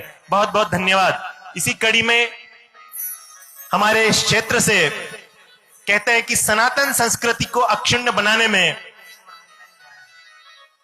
एक और सूचना मेरे श्रवण बिंदुओं तक आई है। इस दिव्य गुरु मंदिर के लिए लक्ष्मण मंगता जी सिंधे जो कि दिव्य दरबार का दिव्य आयोजन करने में, चाहे आप गुरु महाराज जी का फोटो हो, चाहे दिव्य दरबार हो, चाहे कोई सी भी मूर्ति हो जिसके ऊपर चोला चढ़ाना हो, उन्हें नव श्रृंगारित करना हो, ऐसे इष्ट देव के पूजन अर्चन में सदैव कर्म करने वाले श्री लक्ष्मण जी मंगता जी कोणदा, आपकी ओर से भी इस दिव्य गुरु मंदिर के लिए 11,111 रुपए की समर्पण राशि प्राप्त हुई है।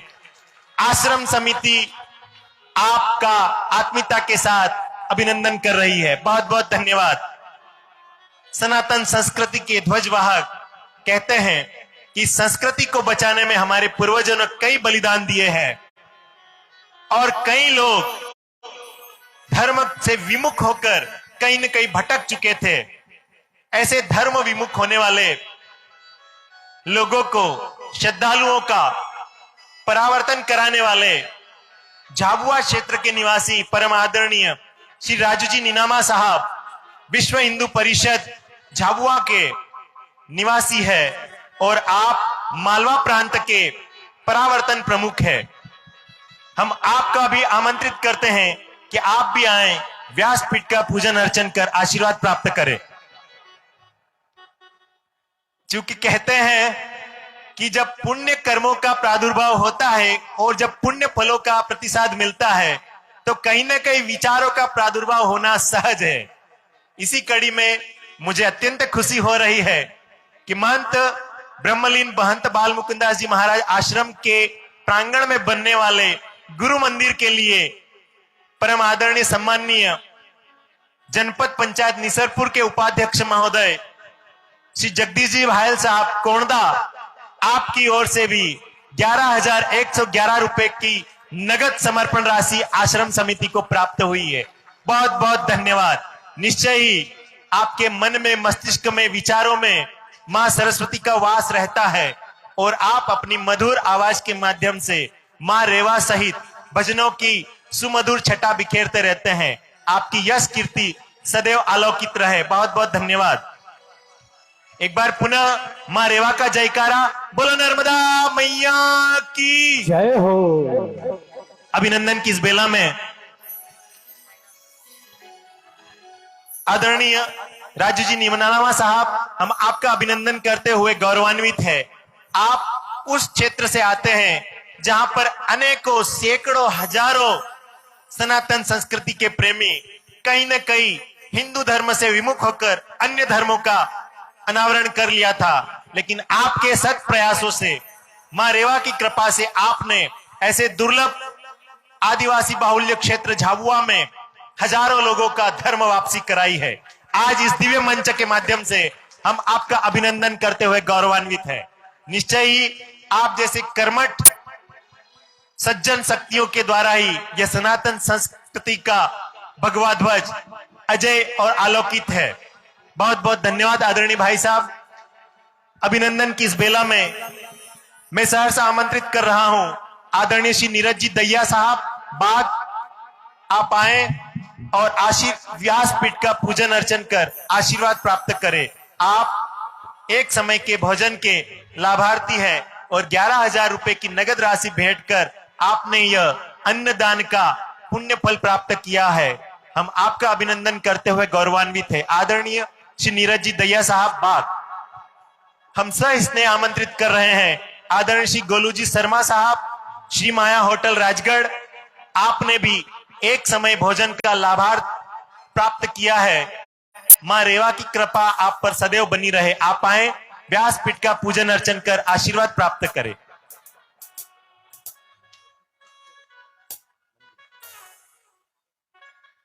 मुझे बड़ी प्रशंसा हो रही है, अत्यंत हर्ष हो रहा है और मां रेवा की कृपा से, मां रेवा बनकर ही हम तक पहुंचे।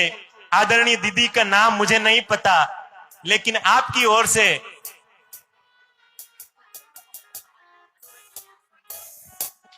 आदरणीय दीदी सुगना दीदी भाटोदरा, आपने आपके समक्ष मुझे नगद राशि अर्पण करी है। 2100 रुपए अभी अभी वर्तमान में महिला मंडल कुक्षी की ओर से एकत्रित करते हुए आश्रम समिति के चरणों में वंदन किया है। हम आपका भी कोटिशः धन्यवाद, आभार प्रकट करते हैं। आपका बहुमान बहुत बहुत कोटिशः वंदन, अभिनंदन। साथ ही हम आमंत्रित कर रहे हैं श्री गणपत जी गुप्ता साहब, विश्व हिंदू परिषद जिलाध्यक्ष अलीराजपुर, आपने भी एक समय का भोजन का लाभार्थ प्राप्त किया है। आप भी आएं और व्यासपीठ का पूजन अर्चन कर आशीर्वाद प्राप्त करें।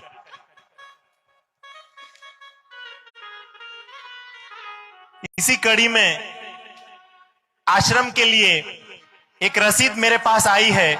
5,100 रुपए की स्वर्गीय श्री रमेश जी चोयल की स्मृति में आदरणीय श्रीमती जानकीबाई चोयल सिल्कवा की ओर से यह समर्पण राशि आश्रम समिति को प्राप्त हुई है। हम आपका भी कोटिशः वंदन, अभिनंदन करते हैं। बहुत बहुत धन्यवाद। आशीर्वाद की इस बेला में आगे बढ़ते हुए मैं सह स्नेह पूर्व समर्पण भाव के साथ आमंत्रित कर रहा हूं हमारे बीच अपनी गरिमामय उपस्थिति लेकर पधारे परम आदरणीय कमलेश जी नागर साहब। आप नानपुर से आए थे, आपने भी व्यासपीठ का पूजन अर्चन कर आशीर्वाद प्राप्त किया। बहुत बहुत धन्यवाद, कोटिशः वंदन, अभिनंदन। हम सह स्नेह आमंत्रित करते हैं परम आदरणीय श्री कनकमल जी सोनी साहब। आप नवनिर्वाचित पार्षद है कुक्षी से, आपको भी एक समय का भोजन का लाभार्थ प्राप्त हुआ है। आप भी आए, व्यासपीठ का पूजन अर्चन कर आशीर्वाद प्राप्त करें। हम सह स्नेह आमंत्रित करते हैं श्री शेर सिंह जी चौहान साहब, पूर्व सरपंच ग्राम चंदनखेड़ी, आप भी आए व्यासपीठ का पूजन अर्चन कर आशीर्वाद प्राप्त करें। इसी कड़ी में कॉटन एसोसिएशन आदरणीय श्री महेंद्र जी गुप्ता साहब, आदरणीय श्री जितेंद्र जी सोनी साहब और राजू भाई डुंगरवाल की ओर से भी हमें अद्भुत सहयोग प्राप्त हुआ है। हम कॉटन एसोसिएशन के समस्त सदस्यों को आमंत्रित करते हैं कि व्यासपीठ का पूजन अर्चन कर आशीर्वाद प्राप्त करें। मैं सह स्नेह आमंत्रित कर रहा हूं श्री संदीप जी पाटीदार भौरिया, श्री प्रदीप भाई जी पाटीदार निसरपुर, परम आदरणीय श्री राजनाथ जी अत्रे साहब निसरपुर, आप भी आए, व्यासपीठ का पूजन अर्चन कर आशीर्वाद प्राप्त करें। इसी कड़ी में कनकधाम आश्रम जो कि कोटेश्वर में है और अपनी अद्भुत सेवाओं से सराबोर करने वाले दही के निवासी परम आदरणीय श्री मोन्टू भाई सोनी, आप भी आए, व्यासपीठ का पूजन अर्चन कर आशीर्वाद प्राप्त करें। साथ ही हम सह स्नेह आमंत्रित करते हैं आदरणीय श्री नारायण जी माहेश्वरी दही और श्री जीवन जी चोयल साहब दोगावा, आपकी महत्वपूर्ण भूमिका रही है घाट निर्माण में, आप भी आए, व्यासपीठ का पूजन अर्चन कर आशीर्वाद प्राप्त करें। मैं जिन भक्तजनों का नाम आमंत्रित कर रहा हूं, कृपया यथाशीघ्र करके आए और व्यासपीठ का पूजन अर्चन का लाभ लेवे। इसी कड़ी में हम आमंत्रित कर रहे हैं आदरणीय श्री विक्रम जी चोयल साहब अमलाल। सायंकाल जब होती है और इस दुर्गम क्षेत्र में कहीं ना कहीं रोशनी का अभाव होता है, जब शाम के समय आप कभी अवसर मिले यहाँ रुकने का, तो आपको यह अद्भुत नजारा देखने को मिलेगा कि पूरा घाट क्षेत्र दुधिया रोशनी से नहा रहा है। ऐसी दुधिया रोशनी बिखेरने वाले आदरणीय श्री विक्रम जी चोयल साहब, आप भी आए, व्यासपीठ का पूजन अर्चन कर आशीर्वाद प्राप्त करें। इसी कड़ी में आदरणीय श्री प्रकाश जी पाटीदार साहब निसरपुर, और ऐसा कहते हैं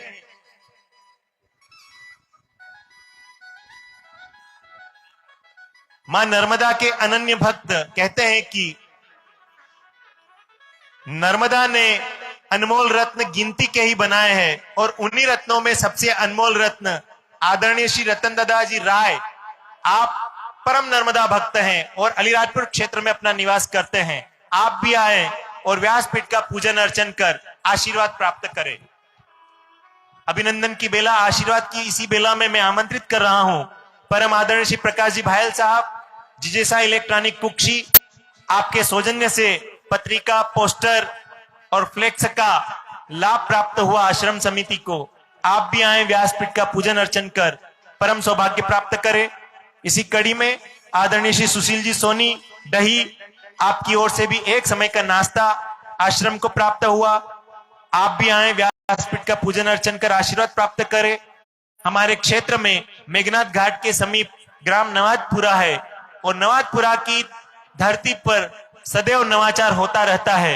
इसी कड़ी में ऐसे नवाचारों को प्रादुर्भाव करने वाले गौ माता के परम उपासक आदरणीय श्री कमल जी पटेल साहब नवाजपुरा, आप भी आए, व्यासपीठ का पूजन अर्चन कर आशीर्वाद प्राप्त करें। साथ ही हम सब इसने आमंत्रित करते हैं आदरणीय श्री गोविंद जी पाटीदार साहब सुसारी, आप भी आए, व्यासपीठ का पूजन अर्चन कर आशीर्वाद प्राप्त करें। परम आदरणीय श्री दिलीप जी चौहान साहब, आपने अपनी हस्तकला से, कारीगरी के माध्यम से इस आश्रम में अभूतपूर्व सेवा करी है। आप भी आए और व्यासपीठ का पूजन अर्चन कर आशीर्वाद प्राप्त करें। परम आदरणीय श्री सचिन जी शोभाराम जी, आप भी आए, व्यासपीठ का पूजन अर्चन कर आशीर्वाद प्राप्त करें। सचिन भैया चंदन खेड़ी के निवासी है, यथाशीघ्र आए सचिन भैया। इसी कड़ी में हम आमंत्रित करते हैं परम आदरणीय श्री जितेंद्र जी गणपत जी कन्नौज चंदन खेड़ी, आप भी आए, व्यासपीठ का पूजन अर्चन कर आशीर्वाद प्राप्त करें।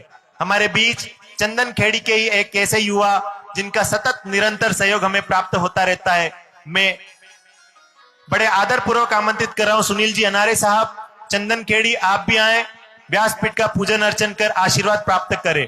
सुनील भाई ने मुझे एक जानकारी भेजी है कि वो साल के माध्यम से इस कथा के जो यजमान है और कथा में जो सेवा दे रहे थे, उनका अभिनंदन करना चाहते हैं। हम आदरणीय सुनील भैया को आमंत्रित करते हैं।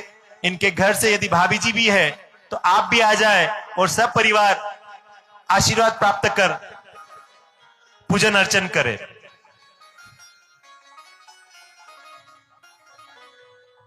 हमारे बीच डेहर से ही परम आदरणीय श्री कन्हैयालाल जी पटेल साहब सोलंकी, आप परम राम भक्त हैं, यदि आपके श्रवण बिंदुओं तक भी हमारी आवाज पहुंच रही है तो आप भी आए और व्यासपीठ का पूजन अर्चन कर आशीर्वाद प्राप्त करें। इसी कड़ी में जो दिव्य पंडाल टेंट की व्यवस्था रखी गई है, इस टेंट को सुसज्जित करने वाले ऐसे परम आदरणीय श्री पूनम जी भायल साहब दोगावा, आप भी आए व्यासपीठ का पूजन अर्चन कर आशीर्वाद प्राप्त करें। हमारे बीच एक ऐसे विद्वान जिन्हें हम हीरा काका, जो कि बोरिया के निवासी है, हम आपको भी आमंत्रित करते हुए गौरवान्वित है कि आप भी आए दादा, व्यासपीठ का पूजन अर्चन कर आशीर्वाद प्राप्त करें। आपका अतुलनीय योगदान आश्रम को निरंतर प्राप्त हो रहा है, हम आपका अभिनंदन करते हुए गौरवान्वित है। इसी कड़ी में हमारे बीच उपस्थित परम आदरणीय सम्माननीय श्री गोवर्धन जी ब्रजवासी साहब कुक्षी, आप भी व्यासपीठ का पूजन अर्चन कर आशीर्वाद प्राप्त करें। गोवर्धन भैया, यदि भाभी भी आए हैं तो उन्हें भी सही इसने आमंत्रित कर सकते हैं। अभिनंदन की इस बेला में प्रातः काल जो चुनरी अर्पण हुआ, उसमें मुख्य भूमिका रही श्री सुखदेव जी पाटीदार साहब सुसारी, श्री सागर जी पाटीदार साहब सुसारी, श्री सचिन जी पाटीदार साहब सुसारी। आपकी ओर से मां रेवा को विशाल चुनरी का अर्पण किया गया। हम आपका भी कोटिशः वंदन अभिनंदन करते हैं।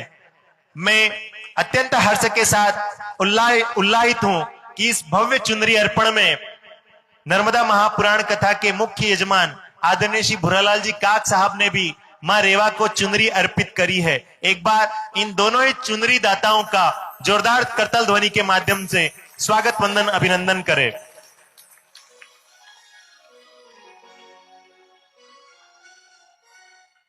अभिनंदन की इस बेला में हमारे बीच देव स्वरूप बनकर भारतवर्ष के कोने कोने से मां नर्मदा के उपासकों का, पथ परिक्रमा वासियों का शुभागमन हुआ है।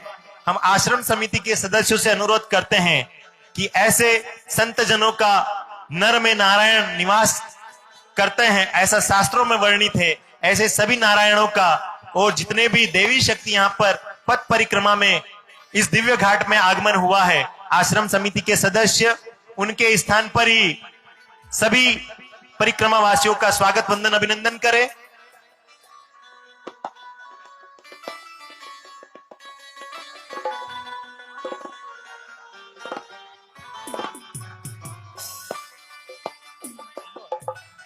कन्हैया भाई सरपंच, आपको हम कोटिशः वंदन करते, आग्रह करते, अनुरोध करते कि आप आए व्यासपीठ का पूजन अर्चन कर आशीर्वाद प्राप्त करें। मैं शोभाराम भाई और आदरणीय रामादादा से भी अनुरोध करूंगा कि परिक्रमा वासियों का भगवा दुपट्टा भेंट कर स्वागत वंदन अभिनंदन करें।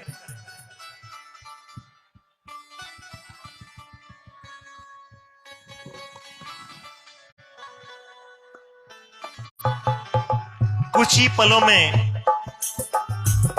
महाप्रसादी का वितरण होगा। आप सभी भक्तजनों से सही स्नेह सादर अनुरोध है, इस महाप्रसादी का लाभ लेकर ही अपने घरों की ओर प्रस्थान करें। निश्चय ही आज का दिवस धन्य है और ऐसा कहते हैं कि पुण्या कनखले गंगे कुरुक्षेत्रे सरस्वती ग्रामे वा यदि वारण्ये पुण्य सर्वत्र नर्मदा। ऐसी पुण्य सलीला मां रेवा की आज जन्म जयंती है और ऐसी जन्म जयंती के शुभ अवसर पर इस दिव्य घाट मेघनाद में आप सभी अपनी गरिमामय उपस्थिति लेकर पधारे। निश्चय ही हम आपका अभिनंदन करते हुए गौरवान्वित हैं। सभी भक्तगणों से, श्रद्धालुओं से सस्नेह अनुरोध है, लाभ की इस अंतिम बेला में महाप्रसादी का लाभ अवश्य प्राप्त करें। जितने भी परिक्रमावासी हमारे बीच पधारे हैं, उनके कानों तक यदि हमारी आवाज पहुंच रही है, हम उनको प्रार्थना पूर्वक आमंत्रित करते हैं कि इस दिव्य पंडाल में आप अपना स्थान ग्रहण करें। हम आपका अभिनंदन करते हुए गौरवान्वित महसूस करेंगे। निश्चय ही आपके श्री रज से यह दिव्य धरा और भी निकृत होगी और भी पुष्प पल्लवित होगी। ऐसे सभी पथ परिक्रमा वासियों का बहुमान स्वागत वंदन अभिनंदन। इनके श्री चरणों में कोटिशः नमन।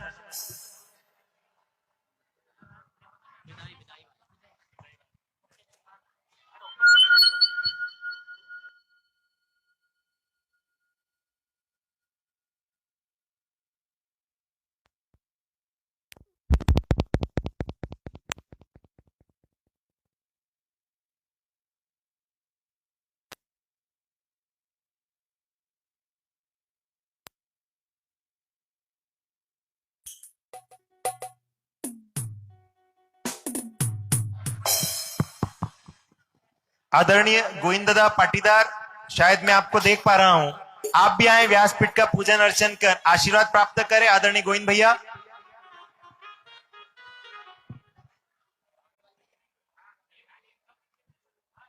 कुछ ही पलों में महाआरती का शुभारंभ हो रहा है।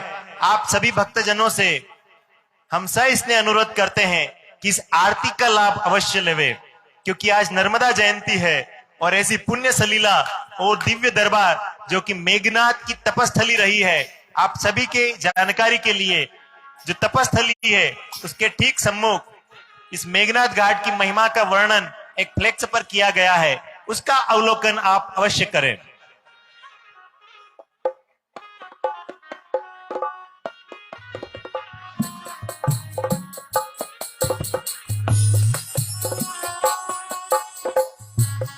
अत्यंत हर्ष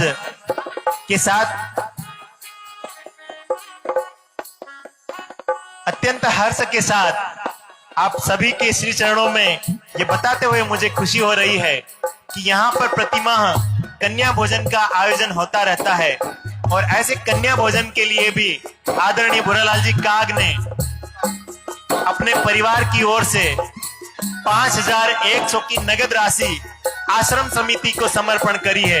एक बार जोरदार करताल ध्वनि के साथ ऐसे दानवीर सज्जन शक्तियों का स्वागत वंदन अभिनंदन करें। निश्चय ही हर पल ऐसे धार्मिक आयोजन में आपका अतुलनीय उत्कृष्ट योगदान हमें प्राप्त होता रहता है। हम आदरणीय विक्की भैया सोलंकी से भी अनुरोध करते हैं कि विक्की भैया सोलंकी भी मंच पर आए और व्यासपीठ का पूजन अर्चन कर आशीर्वाद प्राप्त करें।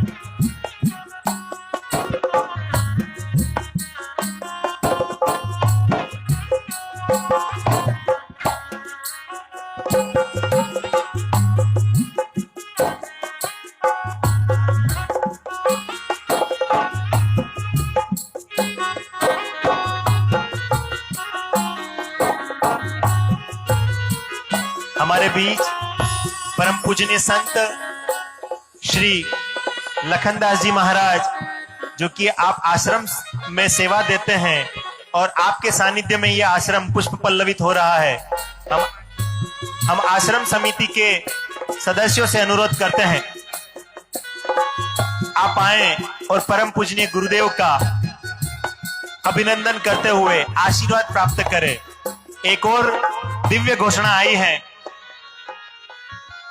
आदरणीय खेमाजी गहलोत साहब, आप कोंडा के निवासी हैं और विगत कई वर्षों से मेघनाथ तीर्थ क्षेत्र में अपनी सेवाओं से हमें वशीभूत कर रहे हैं। इस दिव्य गुरु मंदिर के लिए आपकी ओर से भी 21,000 की नगद समर्पण राशि आश्रम को प्राप्त हुई है। जोरदार करताल ध्वनि के साथ बोलो नर्मदा मैया की।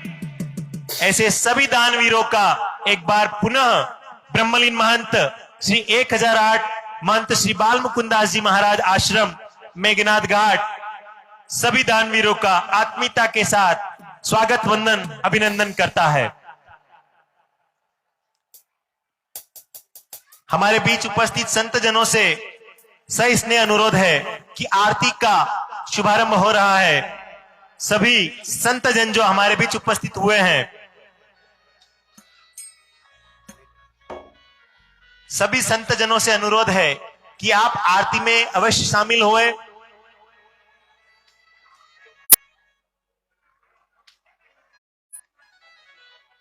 आदरणीय विक्की भैया सोलंकी का भी हम स्वागत वंदन अभिनंदन करते हैं। बहुत बहुत धन्यवाद। अपने अनमोल समय में से समय निकालकर आप मां रेवा के दरबार में पधारे। सभी भक्तजनों से इसने अनुरोध है कि आरती का शुभारंभ हो रहा है और अपने अपने स्थान पर, क्योंकि बहुत देर से आप विराजित हैं, तो कहीं ना कहीं ये दिव्य धरा के जो कहते हैं कि कंकर में शंकर का निवास है, तो थोड़ी देर के लिए आप अपने स्थान पर खड़े होकर इस पुण्य सलीला मां नर्मदा की आरती का लाभ लेवे। मैं सभी अपने अपने स्थान पर खड़े हो जाए। मैया की जय।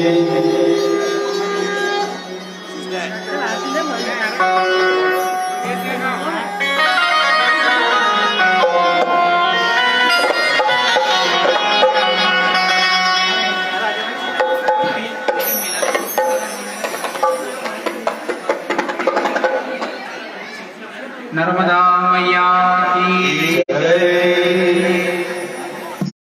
माँ रेवा जी की आरती, माँ नर्मदा की आरती, सारा संसार करेगा हाथ जोड़ कर नर्मदा की आरती। माँ रेवा जी की आरती, सारा संसार करेगा हाथ जोड़ कर।